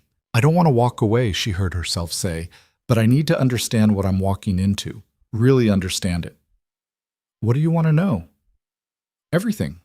How this works, what you actually do, what being with you would mean for my life." She took a breath. "I need complete honesty, Christian. No sanitizing it to make it more palatable." He was quiet for a long moment, then he nodded. "Okay, but not here. Too many ears." He looked at Danny. "You should hear this too. It affects you whether Rose and I continue this or not." They paid the bill and drove to a different location. A building in Brooklyn that looked abandoned but clearly wasn't. Christian used a key card to get them inside, and Rose noticed multiple security cameras tracking their movement. "This is one of our offices," Christian explained as they took an elevator up. "Legitimate business on the lower floors, less legitimate on the upper ones, completely secure." They emerged into a space that was part office, part apartment. Comfortable furniture, windows overlooking the city, and walls that Rose suspected were soundproofed. Christian gestured for them to sit, then poured 3 glasses of water from a pitcher on the table. He settled across from them, his posture formal now, all business. "Here's how it works," he began. "The Valente family operates in several areas. Real estate, both legitimate property management and protection for businesses that don't want police involvement. Import-export, some legal, some not. Financial services, lending, investment, and money movement that bypasses traditional banking. And security, personal protection, conflict resolution, enforcement." "Enforcement," Rose repeated, "meaning violence. Meaning consequences for people who break agreements or threaten our operations. Sometimes that's financial, sometimes it's physical, sometimes it's worse." Danny shifted uncomfortably. "And you're in charge of all of that." "I oversee it. My mother handles strategy and political relationships. We have lieutenants who manage specific territories and operations. Below them, soldiers who do the actual work. It's a hierarchy, like any organization." "Except this organization kills people," Rose said quietly. "Yes. Not often, not casually, but yes, when necessary." Christian's voice was steady. "I won't pretend otherwise. The world I operate in doesn't allow for mercy when someone threatens what we've built." Rose felt her stomach turn, but she forced herself to keep listening. "If you're with me," Christian continued, looking directly at her, "people will assume you have access to information, influence, resources. Some will try to befriend you to get close to me. Others will see you as a target, leverage to use against me or a way to weaken my position. You'll be watched, followed, probably threatened at some point." "That's supposed to convince me this is a good idea?" "I'm not trying to convince you of anything. You asked for honesty." His expression softened slightly. "But I'll also protect you with everything I have. You won't be alone in this. You'll have security, resources, my family's backing, and if anyone tries to hurt you, they'll answer to me personally. Like Marco did. Marco got off easy. He said disrespectful things. If he'd actually touched you, tried to hurt you, he wouldn't have walked out of that ballroom." The matter-of-fact way Christian said it made Rose's blood run cold. Danny spoke up. What about me? You said this affects me too. Anyone who knows you're Rose's brother will assume you can be used as leverage. They'll watch you, maybe approach you with offers or threats. That's why the protection extends to you. Christian's gaze was direct. I know you didn't ask for this, but it's reality now. So I'm just supposed to accept that I need mob protection for the rest of my life? Only as long as your sister and I are involved. If she walks away, the threat level decreases significantly. Christian looked at Rose. That's another factor you need to consider. Dating me puts Danny at risk too. Rose's chest tightened. She'd been so focused on her own decision that she hadn't fully processed what it meant for her brother. Danny had already been through enough because of his own mistakes. Now he was facing consequences for her choices too. This is too much, she said, standing up. I need to think. Take all the time you need. Christian didn't move. But Rose, know that whatever you decide, I meant what I said. You and Danny are protected regardless. That doesn't change whether you choose me or not. Why? The question came out rawer than she intended. Why do you care this much about someone you just met? Christian stood, closing the distance between them. Because when I talked to you last night, I felt like a person instead of a weapon for the first time in years. Because you looked at me like I was worth understanding instead of using or destroying. Because for one evening, I wasn't Christian Valente, heir to a crime family. I was just someone talking to someone else who made him laugh. He reached up and tucked a strand of hair behind her ear, the gesture achingly gentle. I know it's fast, he continued. I know it doesn't make rational sense, but I also know that I woke up this morning thinking about you. Wondering if you slept okay, if you were having second thoughts, if I'd ever get to see you smile at me again. And I haven't felt that way about anyone in so long that I'd forgotten it was possible. Rose's throat was tight. Christian, I'm not asking for a decision right now. I'm just asking you not to disappear. His hand dropped. Take your time. Think it through. Talk to Danny, talk to anyone you need to. Just don't cut me out completely. She looked at Danny, who gave her a small nod, then back at Christian, who was watching her with an expression that was equal parts hope and resignation. I need a week, she said finally. No contact, no text, no showing up at my apartment. Just space to think without you standing in front of me making it impossible to be objective. Pain flickered across Christian's face, but he nodded. A week. I can do that. And after the week, I'll call you. Either to continue this or to end it. But I need that time. Understood. He pulled out a card and handed it to her. That's my personal number, not the one I gave you last night. That goes to my assistant. This one only I answer. When you're ready, call me. Rose took the card, their fingers brushing. Thank you for being honest, for not trying to manipulate me into deciding right now. I want you to choose me because you want to, not because I pressured you into it. He looked at Danny. Take care of her, and if you need anything at all, call that number. I meant what I said about protection. Danny nodded, still looking uncomfortable but slightly less hostile than before. Christian walked them back to the elevator. As the doors started to close, he caught Rose's eye one last time. I hope you choose me, he said quietly, but I'll understand if you don't. The doors closed, cutting off her view of him. The ride home was silent. Danny didn't push her to talk, which Rose appreciated. When they reached her building, he walked her up to her apartment and hesitated at the door. You're going to choose him, Danny said. It wasn't a question.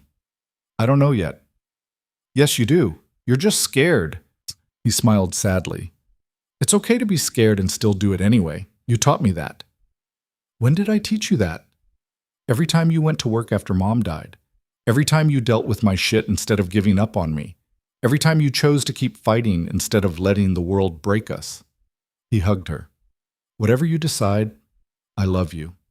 And I'll be okay. Don't let worry about me stop you from living your life. After he left, Rose sat on her couch and stared at the card Christian had given her. Heavy stock, simple design. Just a phone number embossed in black. She thought about his face when he'd talked about not being able to trust anyone.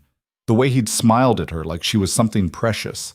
The careful way he'd explained the risks without trying to minimize them.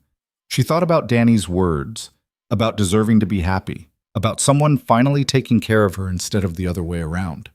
She thought about the weight of a week stretching ahead of her, knowing that at the end of it, she'd have to make a choice that would change everything. Her phone buzzed. Against her better judgment, she checked it. It wasn't from Christian. It was from an unknown number. Unknown. This is Sophia. I know he said no contact, but I thought you should know. Marco's been making noise about you. Nothing concrete yet, but watch your back. If anything feels off, call Christian immediately. Rose's hands started shaking. This was real. The danger, the threats, the consequences of being connected to Christian Valente. It wasn't theoretical anymore. She should be terrified, should be looking for a way out. Instead, she found herself thinking about the way Christian had looked when he told her to take all the time she needed. Like it hurt him to give her space, but he'd do it anyway because she'd asked. Her phone buzzed again. Sophia. Also, for what it's worth, I've never seen him like this with anyone. You got under his skin. That's not easy to do. Rose typed back before she could stop herself. Rose. Is he okay? Sophia. He's miserable. But he'll survive. He's good at surviving. The question is whether you're brave enough to do more than just survive. Rose set down her phone and looked at the card again. 1 week. 7 days to decide if she was willing to step into a world she didn't understand, with a man who terrified and fascinated her in equal measure. She already knew what her answer would be. She just wasn't ready to admit it yet. The week didn't go the way Rose expected. She'd planned to use the time productively, work on client projects, catch up on sleep, maybe reorganize her apartment. Instead, she spent most of it jumping at shadows and checking her phone every 5 minutes, even though Christian had respected her request for space. On Tuesday, a black SUV followed her to a client meeting in Midtown. She noticed it immediately, 3 cars back, changing lanes when she did, never quite catching up but never falling behind either. Her heart hammered as she ducked into the office building, but when she looked out the window 10 minutes later, the SUV was gone. Security or threat? She couldn't tell. Wednesday brought flowers to her office. 24 white roses with no card, just a small note that said, "Stay safe." Rose had stared at them for 20 minutes, trying to decide if they were from Christian or someone else entirely. She'd thrown them away, then immediately regretted it. Thursday, Danny called her 3 times in a panic because someone had been asking about him at his usual bar. Questions about his sister, his job, his schedule. The bartender had refused to answer and called Danny immediately after the guy left. "This is what you meant, isn't it?" Danny had asked, his voice tight. "About being watched." "Yeah," Rose had admitted. "That's what I meant." By Friday, Rose was exhausted. She hadn't slept properly in days, constantly aware of every car that passed her building, every stranger who looked at her twice. The protection Christian had promised felt more like surveillance, and she couldn't shake the feeling that she was being hunted. She was leaving work late when her phone rang. Unknown number. She almost didn't answer. "Hello? Rose Miller?" The voice was male, unfamiliar, with an accent she couldn't place. "Who is this?" "A friend. I wanted to talk to you about Christian Valente." Rose's blood went cold. "I'm not interested." "You should be. He's not who you think he is." The voice was smooth, practiced. "Meet me tomorrow. Bryant Park, noon. Just a conversation. No pressure." "I said I'm not interested." "Your brother frequents a bar on Amsterdam Avenue, lives in a 4th-floor walk-up with a broken lock on the front door, works at a gym that closes at 10, walks home alone through some pretty dark streets." The voice paused. "It would be terrible if something happened to him because you refused a simple conversation." Rose's hand tightened on the phone. "If you touch my brother, I won't touch anyone. I just want to talk. Bryant Park, noon tomorrow. Come alone or Danny finds out what happens when people ignore warnings." The line went dead. Rose stood on the sidewalk shaking. This was it, the threat Sophia had warned her about, the consequence of being connected to Christian, even tangentially. She should call him. She should tell him what just happened and let him handle it. But something stopped her. Maybe pride. Maybe stubbornness. Maybe the need to prove she could handle this herself. She called Danny instead. "Whatever you're doing tomorrow, cancel it," she said when he answered. "Stay home. Lock your doors. Don't answer for anyone except me." "Rose, what's wrong?" "Just do what I'm telling you. Please, I'll explain later." "You're scaring me." "Good. Be scared. Stay inside." She hung up before he could argue. Then she stared at Christian's card, the one with his personal number. Her thumb hovered over her phone's keypad. One call, and this would be his problem. One call, and he'd handle it with the same efficiency he'd used on Marco Russo. She didn't make the call. Instead, she went home, locked every deadbolt, and spent the night planning. If someone wanted a conversation, she'd give them one, but on her terms, with her precautions. Saturday morning dawned gray and cold. Rose dressed carefully, jeans, boots with good traction, a jacket with pockets where she'd stashed pepper spray, and her phone set to speed dial 911. She left early, arriving at Bryant Park 45 minutes before the meeting. The park was busy with weekend crowds, tourists taking photos, locals walking dogs, vendors selling coffee and pastries. Rose found a bench with clear sightlines and waited, watching for anyone who looked like they were watching her. At exactly noon, a man sat down beside her. Mid-40s, expensive coat, wedding ring that looked too tight. He smiled at her like they were old friends. "Rose, thank you for coming." "You threatened my brother. I didn't have much choice." "That wasn't a threat, just information." He pulled out a phone and showed her a photo. Danny, leaving his building that morning. "See, he's fine, and he'll stay fine as long as we have this conversation like civilized people." Rose forced herself to stay calm. "What do you want?" "To offer you an opportunity. You're a smart woman, Cornell degree, excellent reputation in corporate security, no criminal record. You don't belong in Christian Valente's world. That's not your decision to make." "No, but I can help you see why walking away is the smart choice." He swiped to another photo. This one showed Christian, younger, standing over a body. "That's from 8 years ago. The man at his feet had tried to skim money from one of the family's operations. Christian personally handled it." Rose's stomach turned, but she kept her expression neutral. "I know what he is." "Do you? Do you know about the 3 women who got close to him over the last 5 years? One disappeared after she tried to leave him. One ended up in witness protection after testifying against a rival family. The third died in a car accident that was ruled suspicious but never investigated properly." "You're lying." "Am I?" He showed her another photo, a newspaper clipping about a car crash. "Sophia Russo didn't mention any of this, did she? She didn't tell you about Christian's history with women who think they can handle his world." Rose's mind raced. Sophia had warned her about danger, but she'd made it sound external. Threats from enemies, not from Christian himself. What if she'd been wrong? What if the real danger was the man she was falling for? "What do you want from me?" she asked again. "Information. Christian trusts you, or he's starting to. That means you'll have access to things that could be very valuable to the right people." The man leaned closer. "Help us. And we'll make sure you and your brother are taken care of. Protected. Financially secure. All you have to do is keep your eyes open and report what you see. You want me to spy on him. We want you to be smart. To choose survival over romance. To protect your brother instead of chasing after a dangerous fantasy." He handed her a business card. "Think about it. You have 3 days to decide. After that, we'll assume you've chosen loyalty to Valente over your own safety, and that would be unfortunate for everyone involved." He stood up and walked away, disappearing into the crowd before Rose could respond. She sat there for another 10 minutes, the card burning a hole in her pocket. Everything the man had said could be lies, probably was lies. But what if it wasn't? What if there was truth buried in those threats? Her phone buzzed. A text from an unknown number with an attachment. "Unknown. Since you didn't call Christian about your little meeting, here's some additional motivation.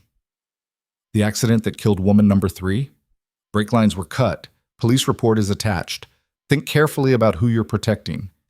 Rose opened the attachment with shaking hands. It was an official police report, heavily redacted but with enough visible to see brake line failure and suspicious circumstances and investigation ongoing. She wanted to throw up. Instead, she called the one person who might give her straight answers. Sophia answered on the second ring. "Rose, everything okay? I need to meet you, now, and you need to tell me the truth about something." There was a pause. "Where are you?" "Bryant Park." "Stay there. I'll be there in 10 minutes. Sophia showed up in 8, wearing jeans and a leather jacket, her expression already stormy. She sat down next to Rose and didn't waste time on pleasantries. "What happened? Rose told her everything: the phone call, the meeting, the photos, the accusations. Sophia's face went darker with each detail. Marco, she spat when Rose finished. That sounds exactly like his playbook. Threaten the family, show carefully curated evidence, make Christian look like a monster. So it's not true? The women, the accidents, it's partially true, which is what makes it effective. Sophia pulled out her own phone. There were 3 women. The first one, Angela, did disappear, but not because Christian did anything to her. She stole $2 million from a rival family and ran. Christian helped her disappear because she'd have been killed otherwise. She's living in Costa Rica under a new name, perfectly safe. And the second? Marina. She was working with the FBI, trying to get evidence against Christian. When he found out, he could have killed her. Instead, he gave her information about a rival organization in exchange for her leaving him alone. She went into witness protection, but not because she was afraid of Christian, because she'd pissed off the people he gave her intel on. Rose's hands were shaking. The third woman, the car accident. Sophia's expression went grim. Elena, that one's complicated. She and Christian dated for 6 months. It was serious as he gets with anyone. Then Marco found out about her. He had her killed to hurt Christian, made it look like an accident to avoid direct retaliation. The police never connected it to the families because Marco's people are good at covering their tracks. So Christian loved her, and he couldn't save her. Sophia's voice was rough. That's why he's been so careful since then. Why he doesn't let people close. Why he was willing to give you a week of space even though it's killing him. Because he knows what happens when someone he cares about becomes a target. Rose felt tears sting her eyes. They used her death to threaten me. Of course they did. Marco's playing the long game. He can't touch you directly without starting a war, but he can manipulate you into walking away. And once you're gone, Christian's back to being isolated. Vulnerable. Easier to take down. They gave me 3 days to decide if I want to spy for them. Sophia's laugh was bitter. They're not giving you a choice. If you agree, you're a spy. If you refuse, you're a loose end. Either way, you're dead within a month. The casual way Sophia said it made Rose's blood run cold. What? Marco doesn't leave witnesses. You know too much now about their operation, their tactics, their interest in Christian. Whether you help them or not, you're a liability. Sophia met Rose's eyes. You need to call Christian. Right now. He said no contact for a week. Fuck the week. You're in danger, real danger, and he needs to know. Rose pulled out her phone with shaking hands, but before she could dial, it rang. The same unknown number from yesterday. Don't answer that, Sophia said sharply. Rose answered it anyway. Rose, the man's smooth voice said, I see you're talking to Sophia Russo. That's disappointing. I'd hoped you were smarter than that. Rose looked around the park, suddenly aware that they were being watched. Where are you? Close enough to see you. Close enough to see your brother leaving his building right now despite your warnings. You should really answer when he calls. He's quite upset. Rose's other line beeped, Danny's number. Her heart stopped. Let me talk to him. I'm not with him, yet, but I could be. All depends on what you do in the next 60 seconds. The man's voice hardened. Lose Sophia. Go to the northwest corner of the park. Alone. You have 1 minute. The line went dead. Rose was already moving before Sophia could stop her. She sprinted across the park, dodging tourists and strollers, her phone pressed to her ear as she tried calling Danny back. No answer. No answer. No answer. She reached the northwest corner, gasping for breath. A black car was waiting, engine running. The back door opened. Get in, someone said from inside. Rose hesitated for exactly 2 seconds before Sophia appeared beside her, gun drawn. She's not getting in that car, Sophia said calmly. Tell Marco that if he wants a war, he can have one. But this stops now. The person inside the car laughed. You think we're afraid of one woman with a gun? Look around, Sophia. Count the exits. Rose did look around. She counted 5 men in dark suits at various points around them, all positioned to cut off escape routes, all probably armed. Christian will burn everything Marco has built if you touch her, Sophia said, her voice steady despite being outnumbered. Christian isn't here. And by the time he finds out what happened, it'll be too late to matter. Rose made a decision. Before Sophia could stop her, she got into the car. Rose, no. They have Danny, Rose said through the open door. I'm not letting him die because of me. The door slammed shut, and the car took off before Sophia could respond. Rose found herself sitting next to a man she didn't recognize, younger than the one from the park, with cold eyes and a smile that made her skin crawl. Smart choice, he said. Now, let's talk about your future, or lack thereof, depending on how cooperative you are. They drove for 15 minutes, ending up in a warehouse in Red Hook. Rose's mind raced through escape scenarios, but with 5 armed men surrounding her, the options were limited. They led her inside to a makeshift office where Marco Russo sat behind a desk, looking far too pleased with himself. Rose Miller, he said warmly, as if they were meeting for lunch instead of a kidnapping. I've been looking forward to this conversation. Where's my brother? Safe. For now. He's at his apartment, completely unaware that his sister just walked into a trap to save him. Marco gestured to a chair. Sit. We have much to discuss. Rose remained standing. You lied about having him. I motivated you to make the right choice. There's a difference. Marco leaned back in his chair. Here's what's going to happen. You're going to call Christian. You're going to tell him that you've decided to walk away, that his world is too dangerous, that you can't handle the pressure. You're going to break his heart very convincingly. And if I don't, then I'll make good on the threat I didn't actually execute yet. Your brother will have an unfortunate accident. You'll have a worse one. And Christian will spend the rest of his very short life wondering if he could have prevented it. Rose's mind worked furiously. She was trapped, literally and figuratively. If she refused, Danny died. If she complied, Christian would be devastated and she'd have accomplished nothing except delaying the inevitable. Marco would still kill her once she was no longer useful. Why do you hate him so much? She asked, stalling for time. Hate? I don't hate Christian. I hate what he represents. Marco stood, walking around the desk. My family built this organization. We were in New York before the Valentes even existed. And then Christian's grandfather married into the right family, made the right alliances, pushed us to the margins. Now the Valentes run everything while we take scraps. So this is about jealousy. This is about justice, about taking back what's rightfully ours. Marco's smile was sharp. And you're the key. Christian is already attached to you. He broke my nose over a few words. Imagine what he'll do when you destroy him emotionally, when you make him question his judgment, his instincts, his ability to read people. He'll be vulnerable. And when he's vulnerable, I'll strike. You're insane. I'm strategic. There's a difference. He held out a phone. Make the call. Rose took the phone, her hand surprisingly steady. She had one chance to get this right.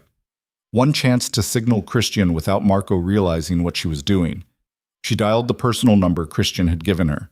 He answered on the first ring. Rose. Just hearing his voice made her chest ache. Hi, I'm sorry to call before the week is up, but I needed to… She paused, choosing her words carefully. I needed to tell you something important. What's wrong? His voice immediately sharpened. You sound off.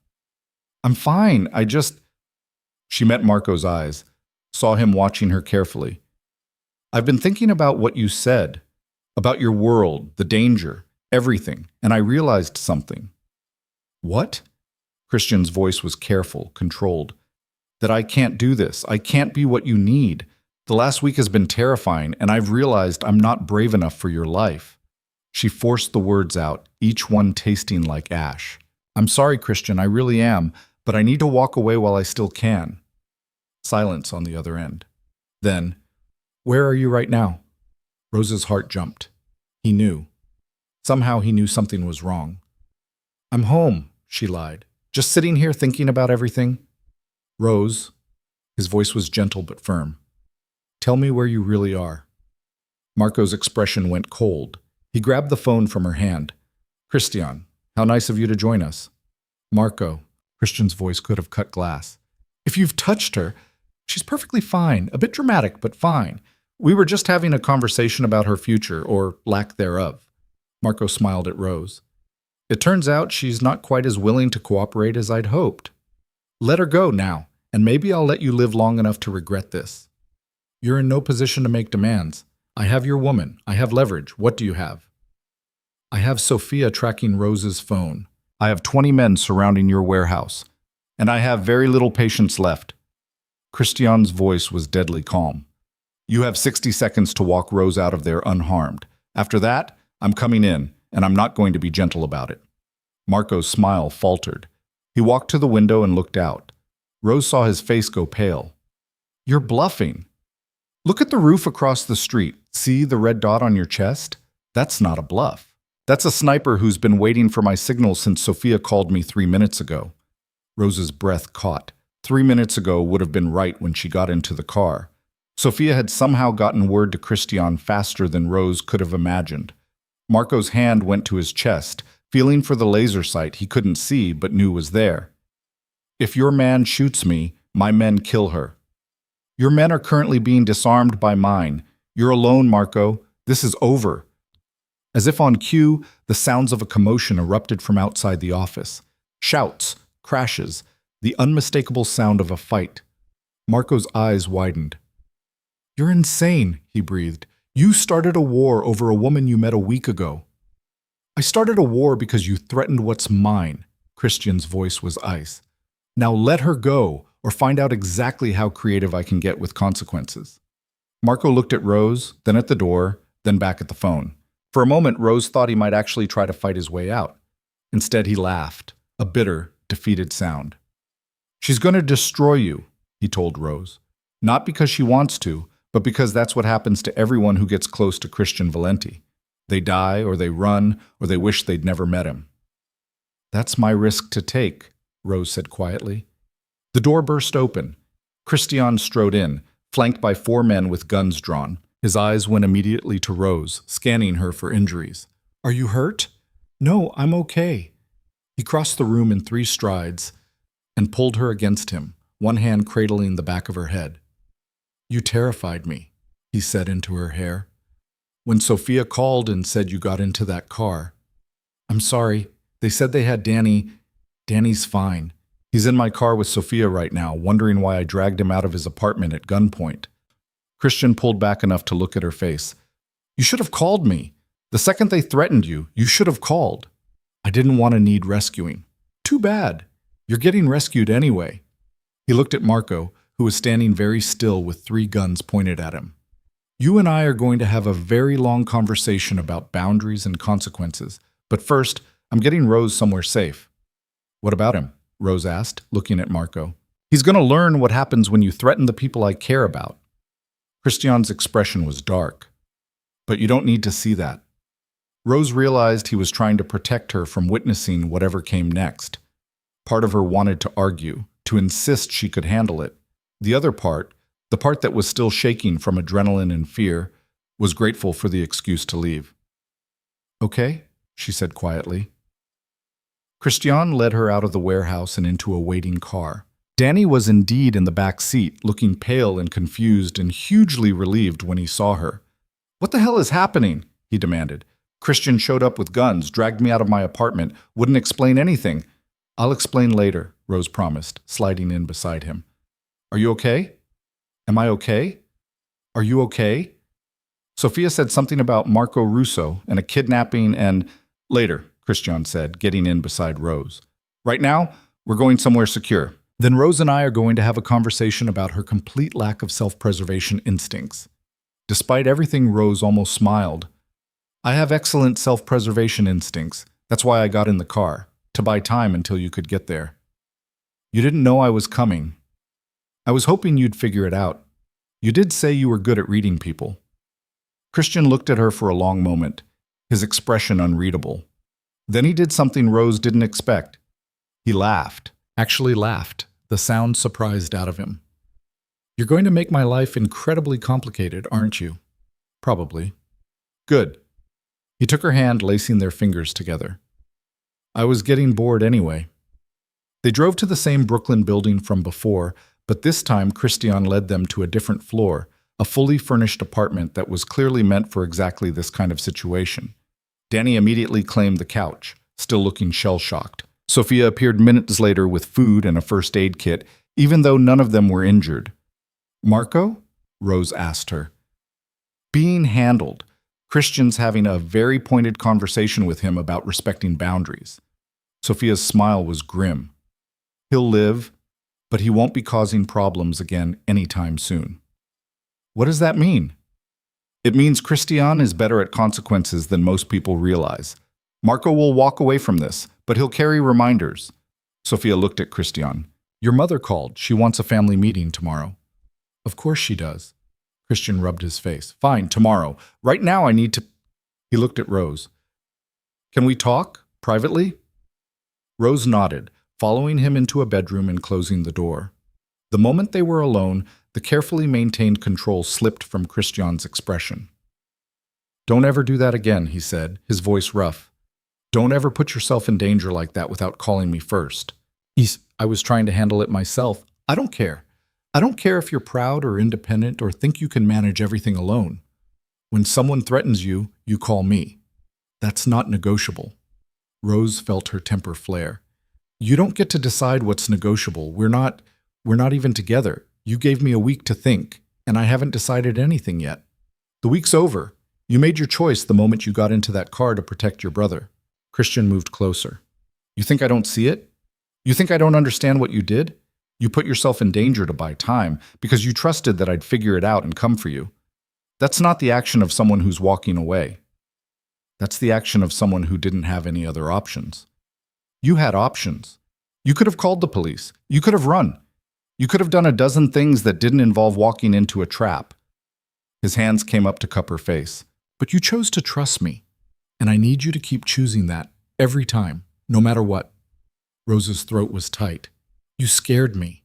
The things Marco said, the photos, the women who got close to you. Elena, Christian's voice went soft. Sophia told you about her? She said you loved her, that Marco killed her to hurt you. I did love her, and he did kill her, and I've spent 3 years making sure I never care about anyone enough to give him that kind of leverage again. He leaned his forehead against hers, and then you walked into that ballroom, and all my careful walls didn't mean anything, because I looked at you and wanted things I'd convinced myself I couldn't have. What things? Conversation. Laughter. Someone who sees me as a person instead of a weapon or a meal ticket. His thumb brushed across her cheekbone. Someone brave enough to get into a car with dangerous men because she thought it might save her brother. Someone who calls me on my bullshit and still gives me her hand to hold. Rose's eyes stung. This is too fast. We barely know each other. I know enough. I know you're loyal and brave and terrible at self-preservation. I know you make me laugh and challenge me and look at me like I'm worth understanding. I know that when Sophia called and said you were in danger, I would have burned down half of New York to get to you. He pulled back enough to meet her eyes. And I know that I'm done pretending this isn't exactly what I want. What do you want? You, us, whatever this is. His smile was crooked. I want to take you to dinner and learn what makes you laugh. I want to meet your friends and argue with you about movies. I want to wake up and text you good morning and fall asleep wondering if you're thinking about me too. I want normal, Rose, and I want it with you. Rose felt something in her chest crack open. That's the most romantic thing anyone's ever said to me, and it's coming from a man who just threatened to burn down half of New York. I contain multitudes. She laughed, the sound watery. What if I'm not brave enough? What if I can't handle your world? Then we'll figure it out together. But Rose, his expression turned serious. I need to know you're in, really in, not just curious or attracted or willing to see where it goes. All in. Because halfway doesn't work in my world. It's too dangerous for both of us. Rose thought about the last week. The fear, the uncertainty, the constant awareness of being watched. She thought about getting into that car, trusting that Christian would somehow know she was in trouble. She thought about the way her heart had lifted when she heard his voice on the phone. She thought about Danny's words, about deserving to be happy, about someone taking care of her for a change. I'm terrified, she admitted. That's not an answer. I'm terrified, and I'm probably making a terrible decision, and this is going to complicate my entire life in ways I can't even predict yet. She looked up at him. But yes, I'm in.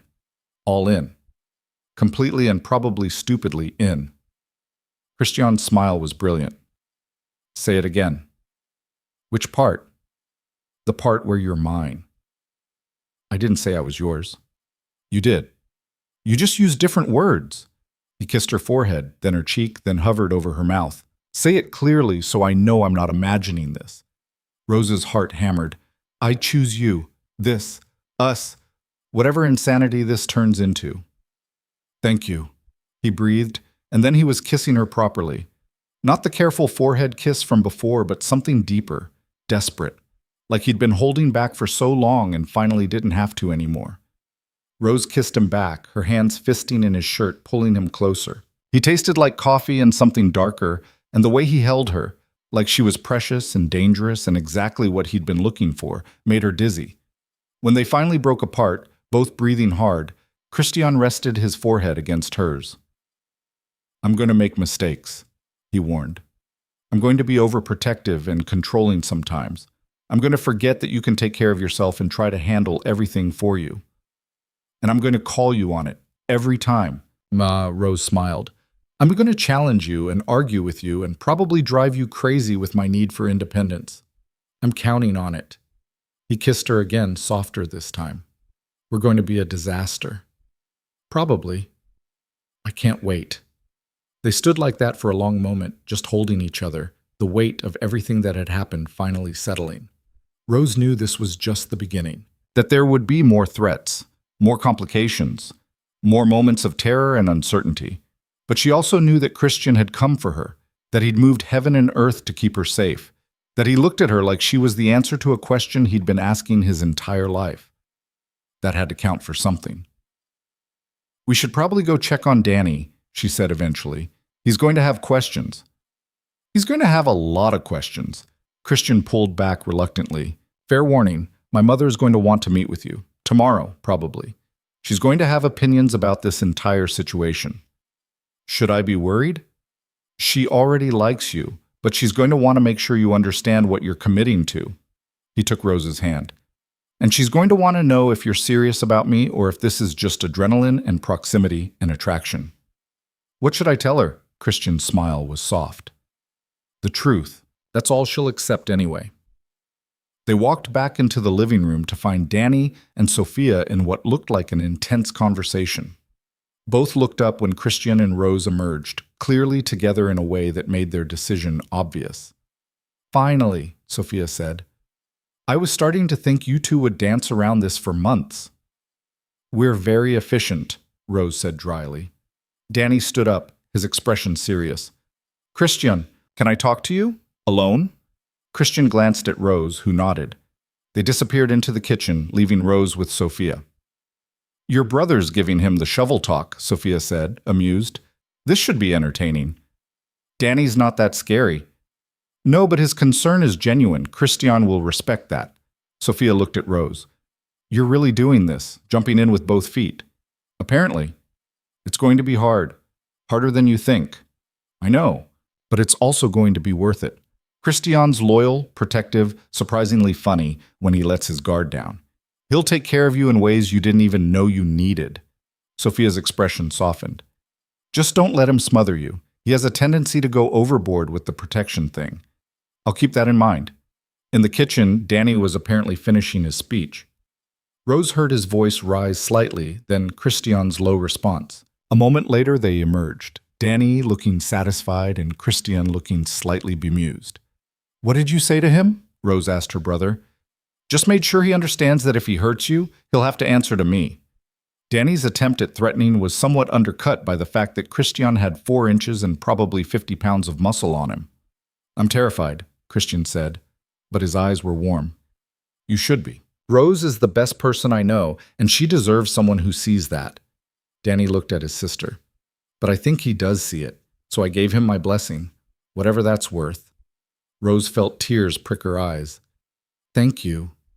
Yeah, well, someone has to look out for you since you're clearly terrible at it.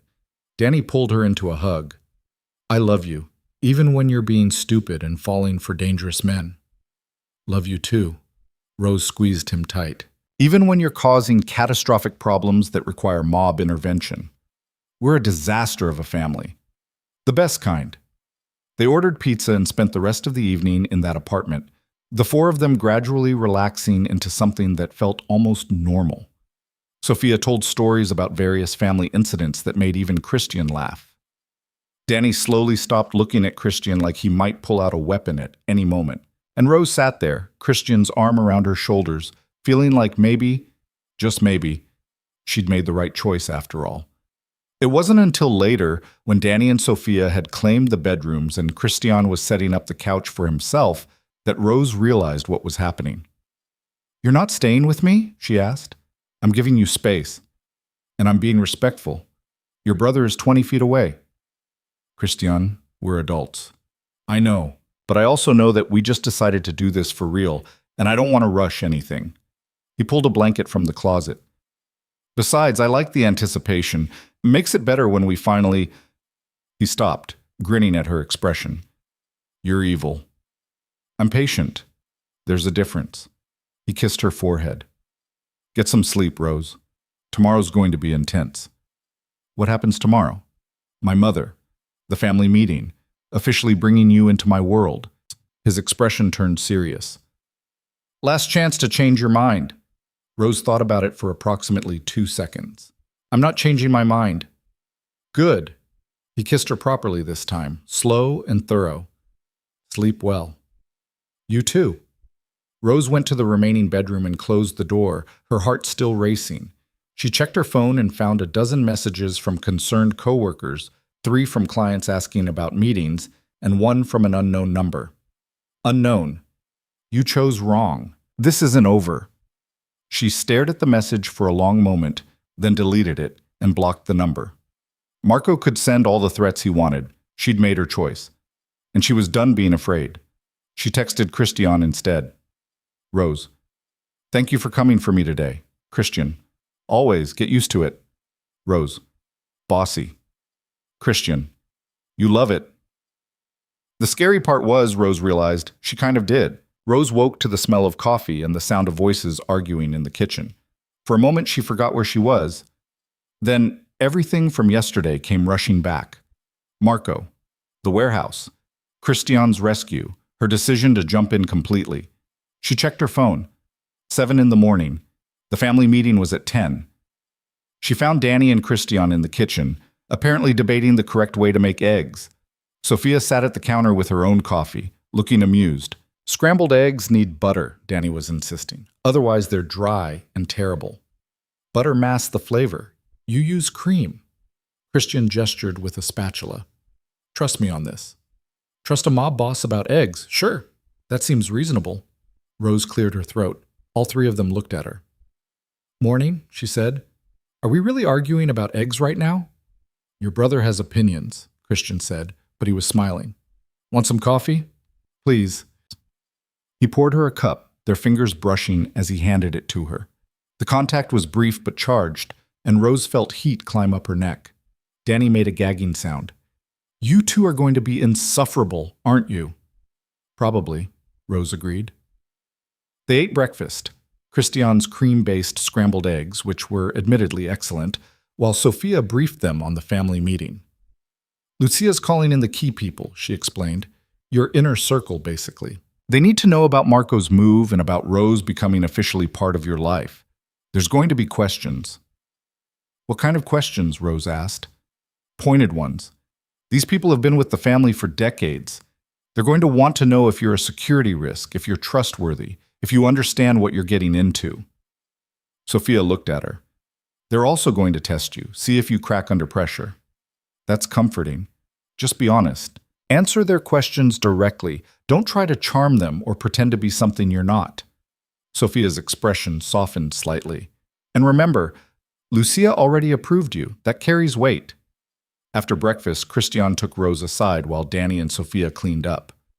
"I need to tell you something about today," he said quietly. "Marco's going to be there." Rose's stomach dropped. "What? Why?" "Because we're handling this the old way. Public confrontation, public consequences, public resolution." Christian's jaw was tight. "He threatened you directly. He kidnapped you. That can't go unanswered, but it also can't turn into an all-out war. So we're doing this formally, in front of witnesses, with clear terms." "What terms?" "That's what we're negotiating today. But Rose," he He took her hands. He's going to say things, probably cruel things designed to make me look bad or make you doubt this decision. You need to be ready for that. I can handle it. I know you can. I just want you prepared. He kissed her forehead. Stay close to me during the meeting. If things get heated, let me handle it. Don't engage directly with Marco no matter what he says. That sounds like you're expecting trouble. I'm always expecting trouble. It's how I've stayed alive this long. They drove to a different location for the meeting, an upscale restaurant in Manhattan that was closed to the public but clearly open for private business. Rose counted 8 cars in the lot, each one expensive enough to make her apartment building look shabby.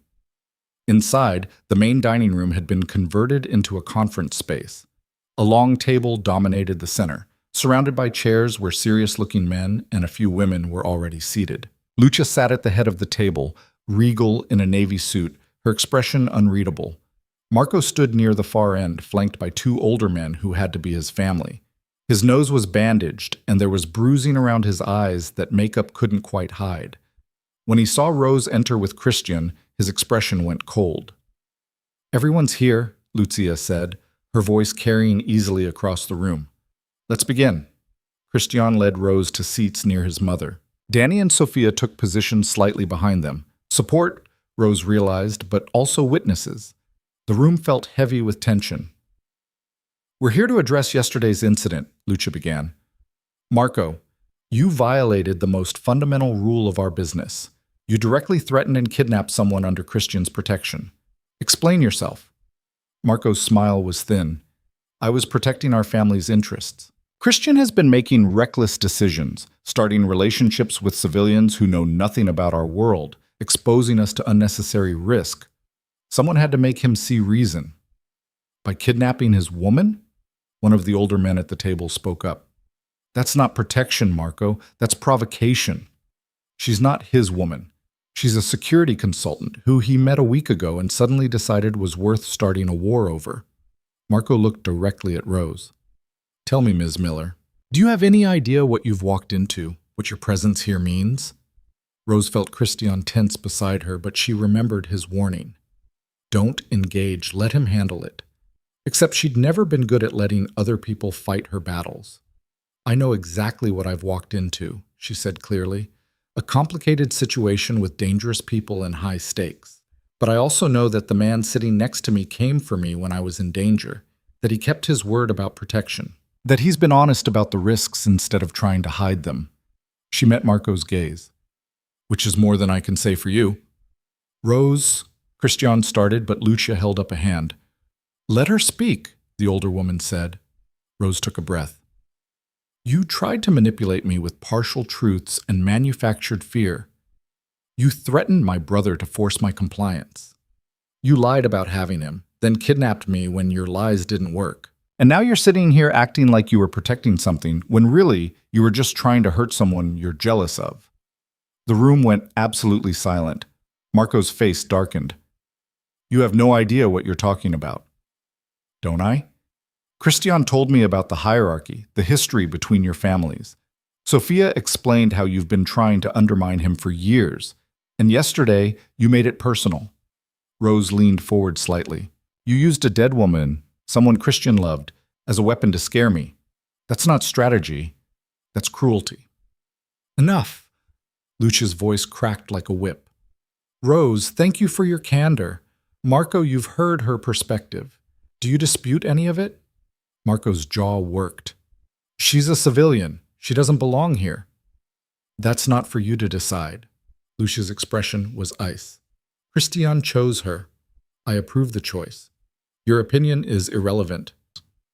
"She'll be dead within 6 months," Marco spat. "Just like Elena. Just like everyone who gets close to him. You're signing her death warrant and calling it protection." Christian stood up so fast his chair scraped loudly against the floor. "Careful, Marco. You're about 3 seconds away from learning exactly how much patience I have left." "Sit down," Lucia commanded. "Both of you. We're not doing this today." Christian sat, but his hand found Rose's under the table, gripping tight. She squeezed back, trying to convey calm, even though her heart was racing. One of the older men at the table spoke up, the same one who'd questioned Marco earlier. "Mrs. Valente, What are you proposing as resolution? Marco pays restitution for the kidnapping, financial compensation to Rose for her distress, and a formal apology in front of this council. Lucia's tone was absolute. He also surrenders operational control of his Brooklyn territories for 6 months while we assess whether he can be trusted to follow protocol. That's unacceptable, one of Marco's men protested. Those territories generate significant revenue, which Marco jeopardized with his reckless actions. Lucia's gaze could have cut steel.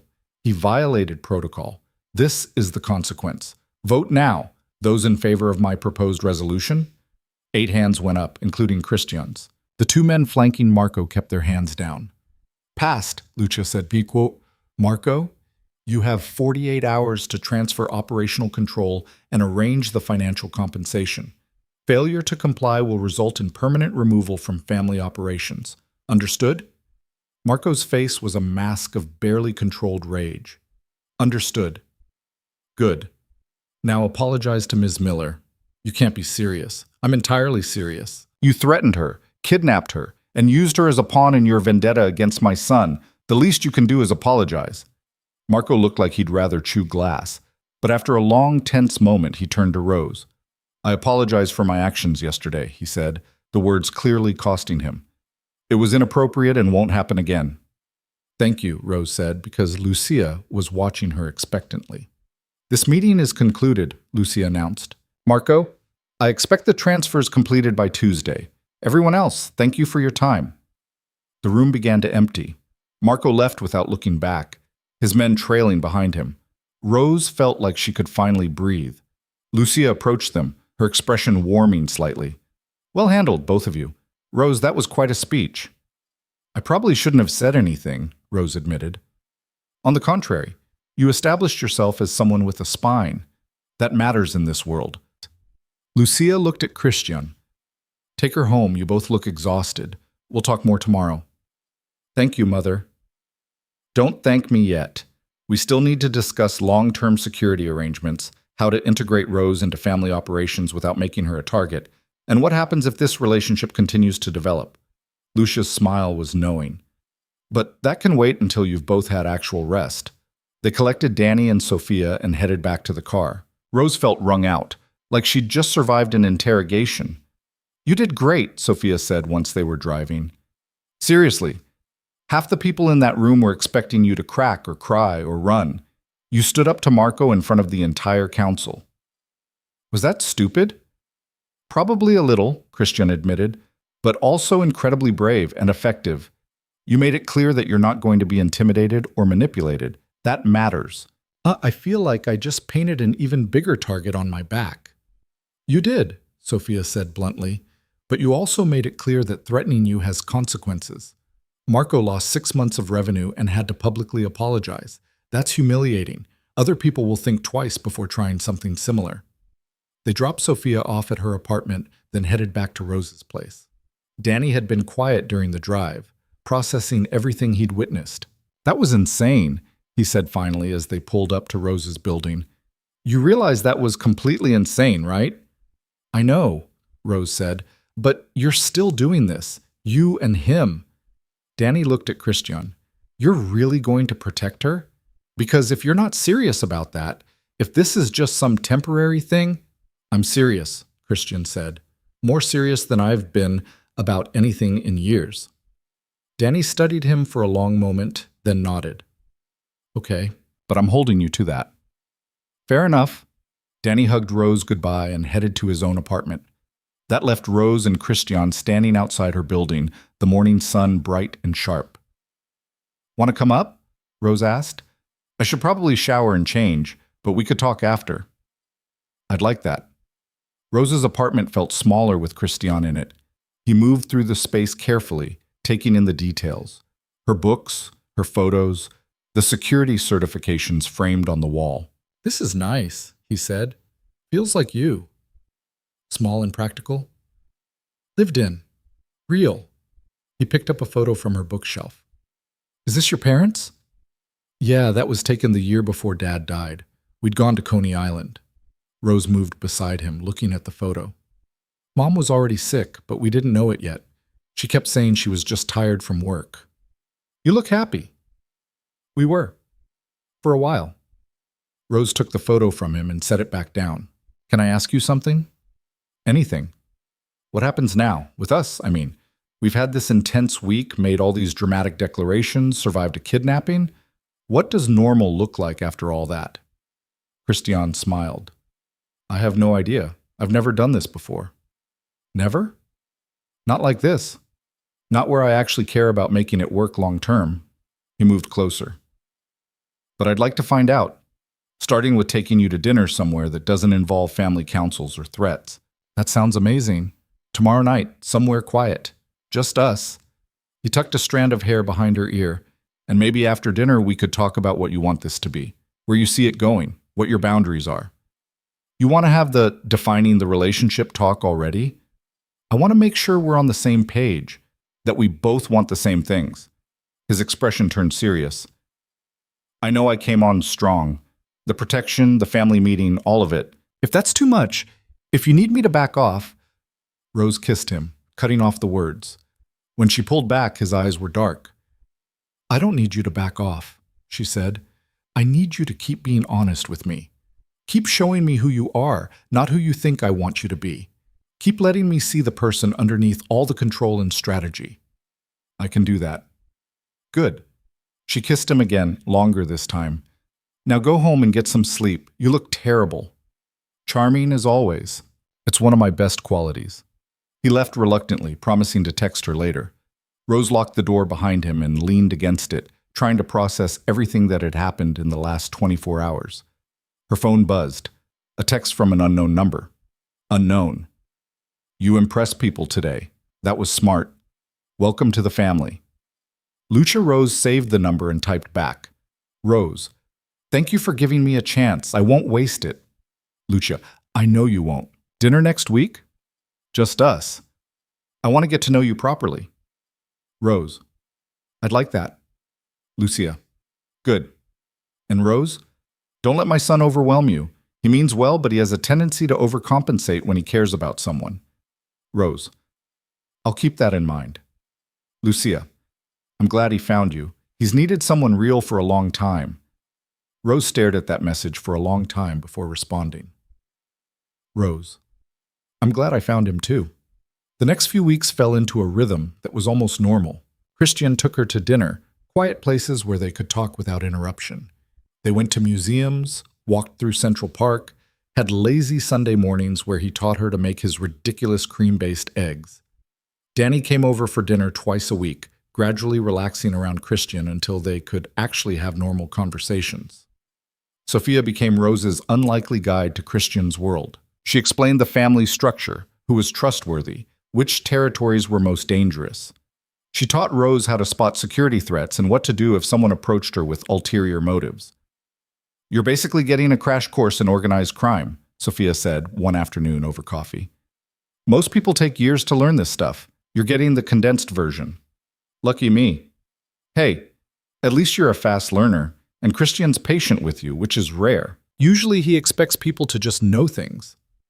Rose met with Lucia for dinner the following week. The older woman was different one-on-one, less formal, more maternal. She asked about Rose's childhood, her career, her hopes for the future. Christian tells me you're considering doing security consulting for some of our legitimate businesses, Lucia said over wine. We talked about it. I'd have to be careful about conflicts of interest, but there are ways to make it work. It would give you insight into how we operate, help you understand the business side of things. Lucia studied her. It would also make you more valuable as a target. People would assume you have access to sensitive information. I know, Christian's already paranoid about my safety as it is. He lost someone he loved. It makes him cautious. Lucia's expression softened. But it also means he'll protect you with everything he has. That's worth something. It is, Rose agreed quietly. 2 months into their relationship, Rose woke up to Christian's face on her pillow. They'd been spending more nights together, sometimes at his place, sometimes at hers, but she still wasn't used to waking up next to him. Morning, he murmured, half asleep. Morning, you're in my apartment. I know, you let me in last night. We watched that terrible movie you love. It's not terrible. You just have no taste. He smiled, eyes still closed. Maybe. But I'm dating you, so I must have some taste. Rose poked him. That was almost smooth. I'm working on it. He pulled her closer.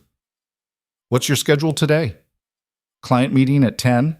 Then I'm supposed to have coffee with Sophia. You?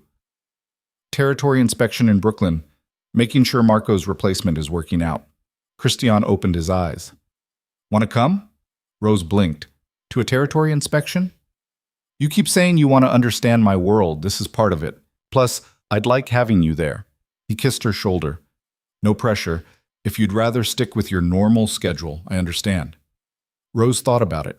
She'd been dancing around the edges of Christian's real work, seeing the legitimate businesses, meeting family members, learning protocol. But she hadn't actually witnessed the day-to-day operations of what he did. Okay, she said. I'll come. They drove to Brooklyn after her morning meeting. The territory was a collection of businesses, a restaurant, a bodega, a small warehouse. Christian walked through each one, talking to managers, reviewing books, checking that everything was running smoothly. Rose watched him work and saw a different side of him. He was professional, thorough, but not cruel. When he found a discrepancy in the books, he didn't threaten. He asked questions until he understood what happened. When an employee seemed nervous, he put them at ease instead of using fear as a tool. You're surprised, he said when they were back in the car. A little. I expected more. She gestured vaguely. Violence? Intimidation? Breaking fingers? Something like that. That's for extreme situations. Day-to-day management is just management. I can't run an organization on fear alone. People need to know I'm fair, that I listen, that I solve problems instead of just punishing mistakes. He glanced at her. Disappointed? No. Relieved, actually. I was worried you might be a completely different person at work. I'm the same person. I just have different tools depending on the situation. Christian reached over and took her hand.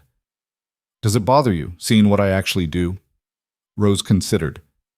It's strange. I'm watching you manage what's essentially a small empire, and part of my brain keeps saying this is illegal, this is dangerous. I shouldn't be okay with this. But the other part sees someone who's good at his job, who treats people fairly, who's trying to build something sustainable. And which part wins? I don't know yet. Ask me in another few months. Fair enough. 3 months in, Marco violated the terms of his probation. He'd been caught trying to manipulate the books in his former territories, skimming money that should have gone to the family. The council met again. This time the verdict was harsher. Marco was out completely, stripped of his titles, his territory, his position in the family. He had a week to leave New York. You're exiling him? Rose asked Christian after the meeting. Essentially, he can't be trusted and we can't keep having the same fight every few months. Better to remove the problem entirely. And he'll just accept that? He doesn't have a choice. If he stays, if he tries to retaliate, the consequences will be permanent. He knows that. Christian looked tired. It's not ideal. He's family, technically, but some lines you can't come back from. Rose thought about that. About the weight of making decisions that permanently altered someone's life. About how Christian carried that burden without complaint. Do you ever regret it? She asked. Taking over the family business? You could have walked away after your father died. Every day, he admitted. But I also know that if I'd walked away, everything would have collapsed. People would have lost their livelihoods, their protection, their safety. Sometimes the choice isn't between good and bad. It's between bad and worse. That's a heavy way to live. It is, but it's lighter now. He pulled her close. Because I have you. Because I get to come home to someone who sees me as a person instead of just a position. That matters more than you know. Rose kissed him, putting everything she felt into it. When they broke apart, she said, I love you. It was the first time either of them had said it. Christian went very still. Say it again, he breathed. I love you. Your control issues, your overprotective tendencies, your terrible taste in movies, all of it. His smile was brilliant. I love you too. Have for weeks, actually. I've just been waiting for the right moment to say it. This seems like a pretty good moment. Yeah, it really does. 6 months after that night in the Plaza Ballroom, Rose moved into Christian's apartment. It was a big step, one they discussed extensively with Lucia, Sophia, and even Danny. Everyone had opinions, but ultimately the decision was theirs. "This is insane," Rose said, looking at the wall of windows overlooking Manhattan. "I'm moving in with a man I met at a party where I thought I was paying off my brother's debt." "Technically, you were never paying off the debt. It was already cleared." Christian wrapped his arms around her from behind. "But yes, this is slightly insane." "Just slightly?" "Completely insane, totally irrational, probably a terrible idea." He kissed her neck. "I can't wait." Danny helped them move, making jokes about his sister shacking up with a mob boss that gradually got less nervous and more genuine. Sophia brought champagne for the first night in the new place. Lucia sent flowers with a card that said, "Welcome home." That night, after everyone had left and they were alone in their new space, Christian pulled Rose onto the couch beside him. "I have something for you," he said. "If it's jewelry, I'm going to be annoyed. We talked about this." "It's not jewelry." He handed her a folder. "Open it." Inside was paperwork for a foundation, the Valente Miller Foundation for Family Services, articles of incorporation, mission statement, board member names. Rose stared at it. "What is this?" "You said once that your parents believed the system should work, that good guys should win. This is us trying to make that happen. Support for families in crisis, legal aid for people who can't afford representation, counseling services, job training." Christian watched her face. "The funding comes from our legitimate businesses, completely legal, completely transparent. Your name is on it because this is yours as much as mine." "Christian, you've changed me, Rose. Made me think about what kind of legacy I want to leave. This is part of that, building something good alongside everything else." He took her hand. "What do you think?" Rose felt tears sting her eyes. "I think you're incredible, and this is perfect." "Yeah?" "Yeah." She kissed him, tasting salt from her own tears. "I love you so much." "Love you too." He pulled her closer. "Thank you for taking a chance on me, for walking into that ballroom and not running when you should have. Thank you for seeing me, for making me feel like I matter." They sat like that for a long time, watching the city lights through the windows. Rose thought about how far they'd come, from that first dance to this moment, building a life together despite every obstacle. "What are you thinking?" Christian asked eventually. "That I'm happy. That this is terrifying and complicated and nothing like what I imagined my life would be." She looked up at him. "But I wouldn't change it." "Not even the kidnapping?" "Okay, maybe I'd change the kidnapping. That was traumatic." He laughed, the sound rich and genuine. "Fair enough. Anything else?" Rose thought about it. "I wish my parents could have met you. I think they would have liked you, or at least they would have understood why I chose you. Because I'm charming and devastatingly handsome. Because you're honest.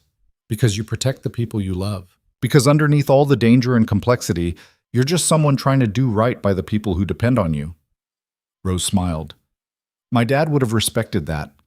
My mom would have given you hell for the illegal parts, but she would have respected it too." "I wish I could have met them," Christian said quietly. "They made you who you are. That's worth knowing." They talked late into the night, making plans for the foundation, for their future, for all the ordinary and extraordinary days ahead of them. And when they finally went to bed, Rose fell asleep feeling safer and more content than she had in years. 1 year after the Plaza Gala, Lucia threw another party. This one was different, smaller, more intimate, celebrating the first anniversary of the Valente Miller Foundation. Rose stood in the same ballroom where she'd met Christian, wearing a different dress but the same nervous energy. "You okay?" Christian asked, his hand at the small of her back. "Just thinking about last year. How much has changed?" "Good changes?" "The best changes." Rose looked up at him.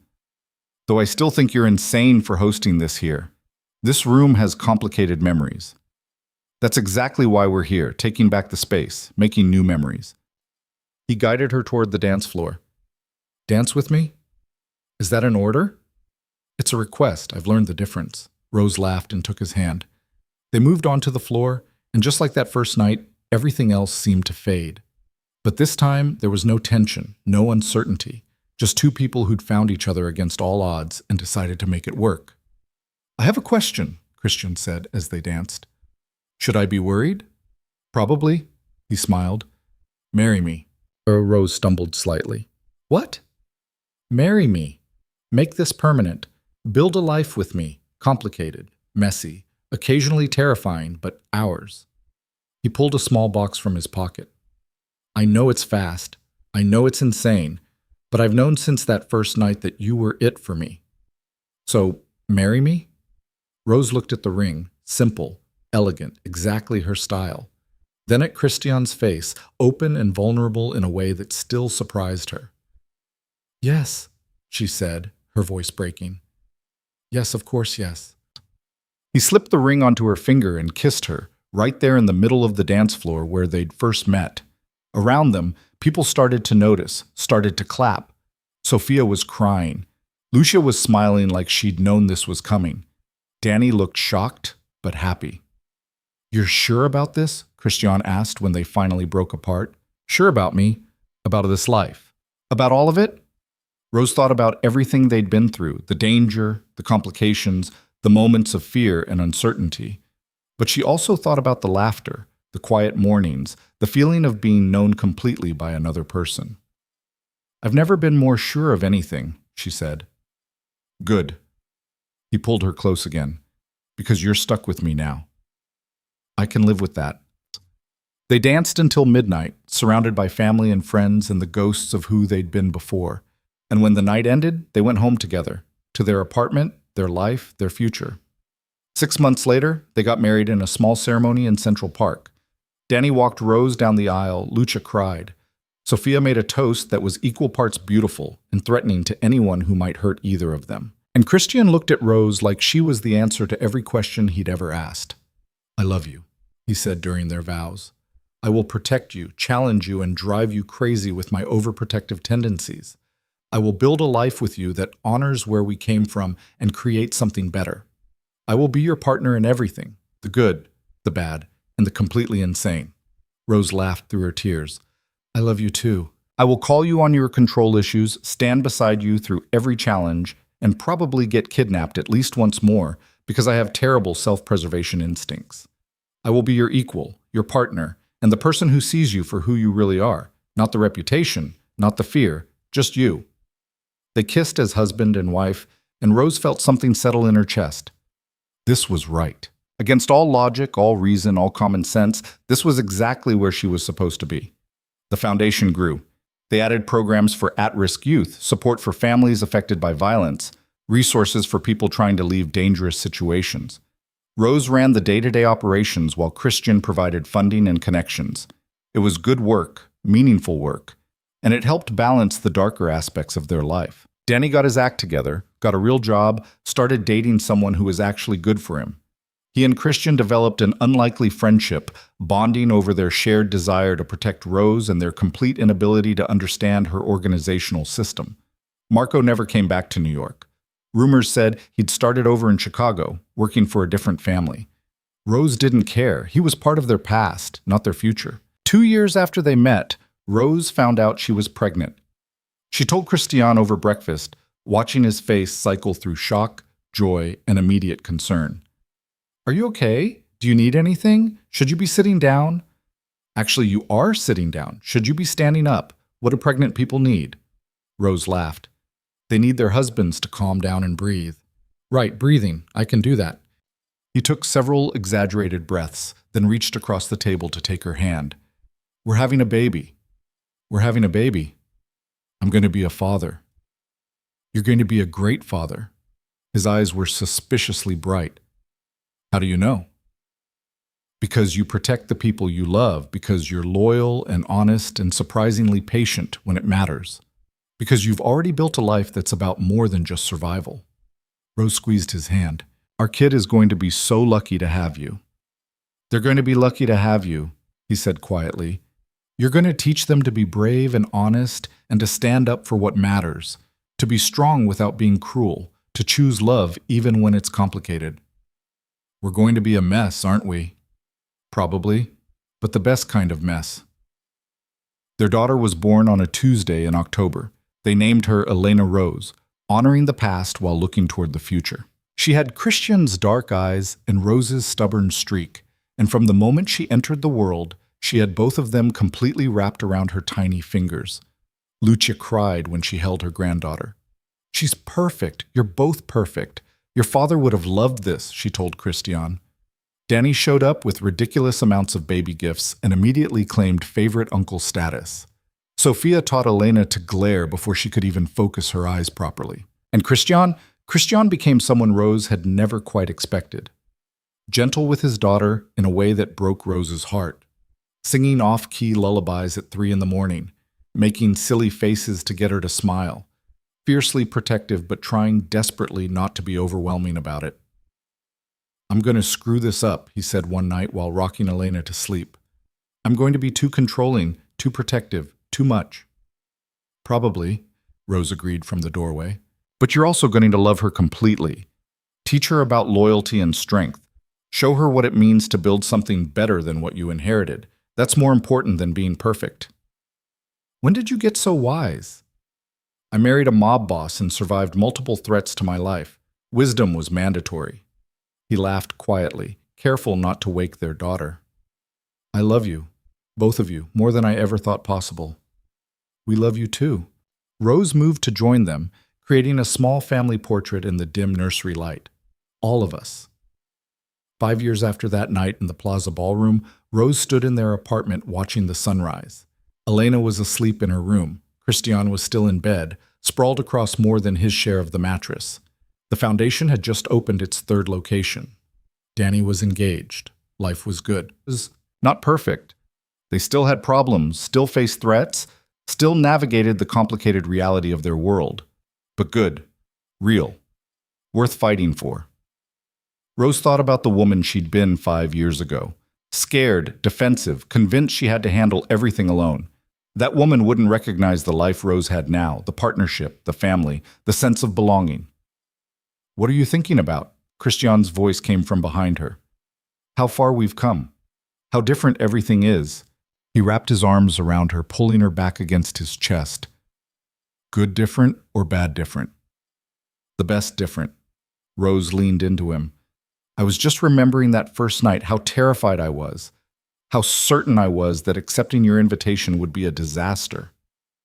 "It was kind of a disaster," Christian pointed out. "Marco broke my nose, you got kidnapped, we started a family war. But we survived it. We built something real out of all that chaos." Rose turned in his arms to face him. "Thank you for asking me to dance." "Thank you for saying yes." He kissed her softly, and for every yes after that. "Even when I said yes to your terrible movie choices?" "Especially then. That's true love." Rose laughed and kissed him again, tasting coffee and morning and the promise of another day together. Behind them, they heard Elena starting to wake up, her little voice calling for her parents. "I'll get her," Christian said, but Rose held on a moment longer. "I love you. I love this life we built. I love that we took the risk even when it was terrifying." "Me too." His smile was soft, genuine, completely hers. "Every single day, I love it all." They went to get their daughter together, ready to face whatever came next. The ordinary moments and the extraordinary ones, the challenges and the joys, the complicated, beautiful mess of the life they'd chosen. And Rose wouldn't have changed a single thing.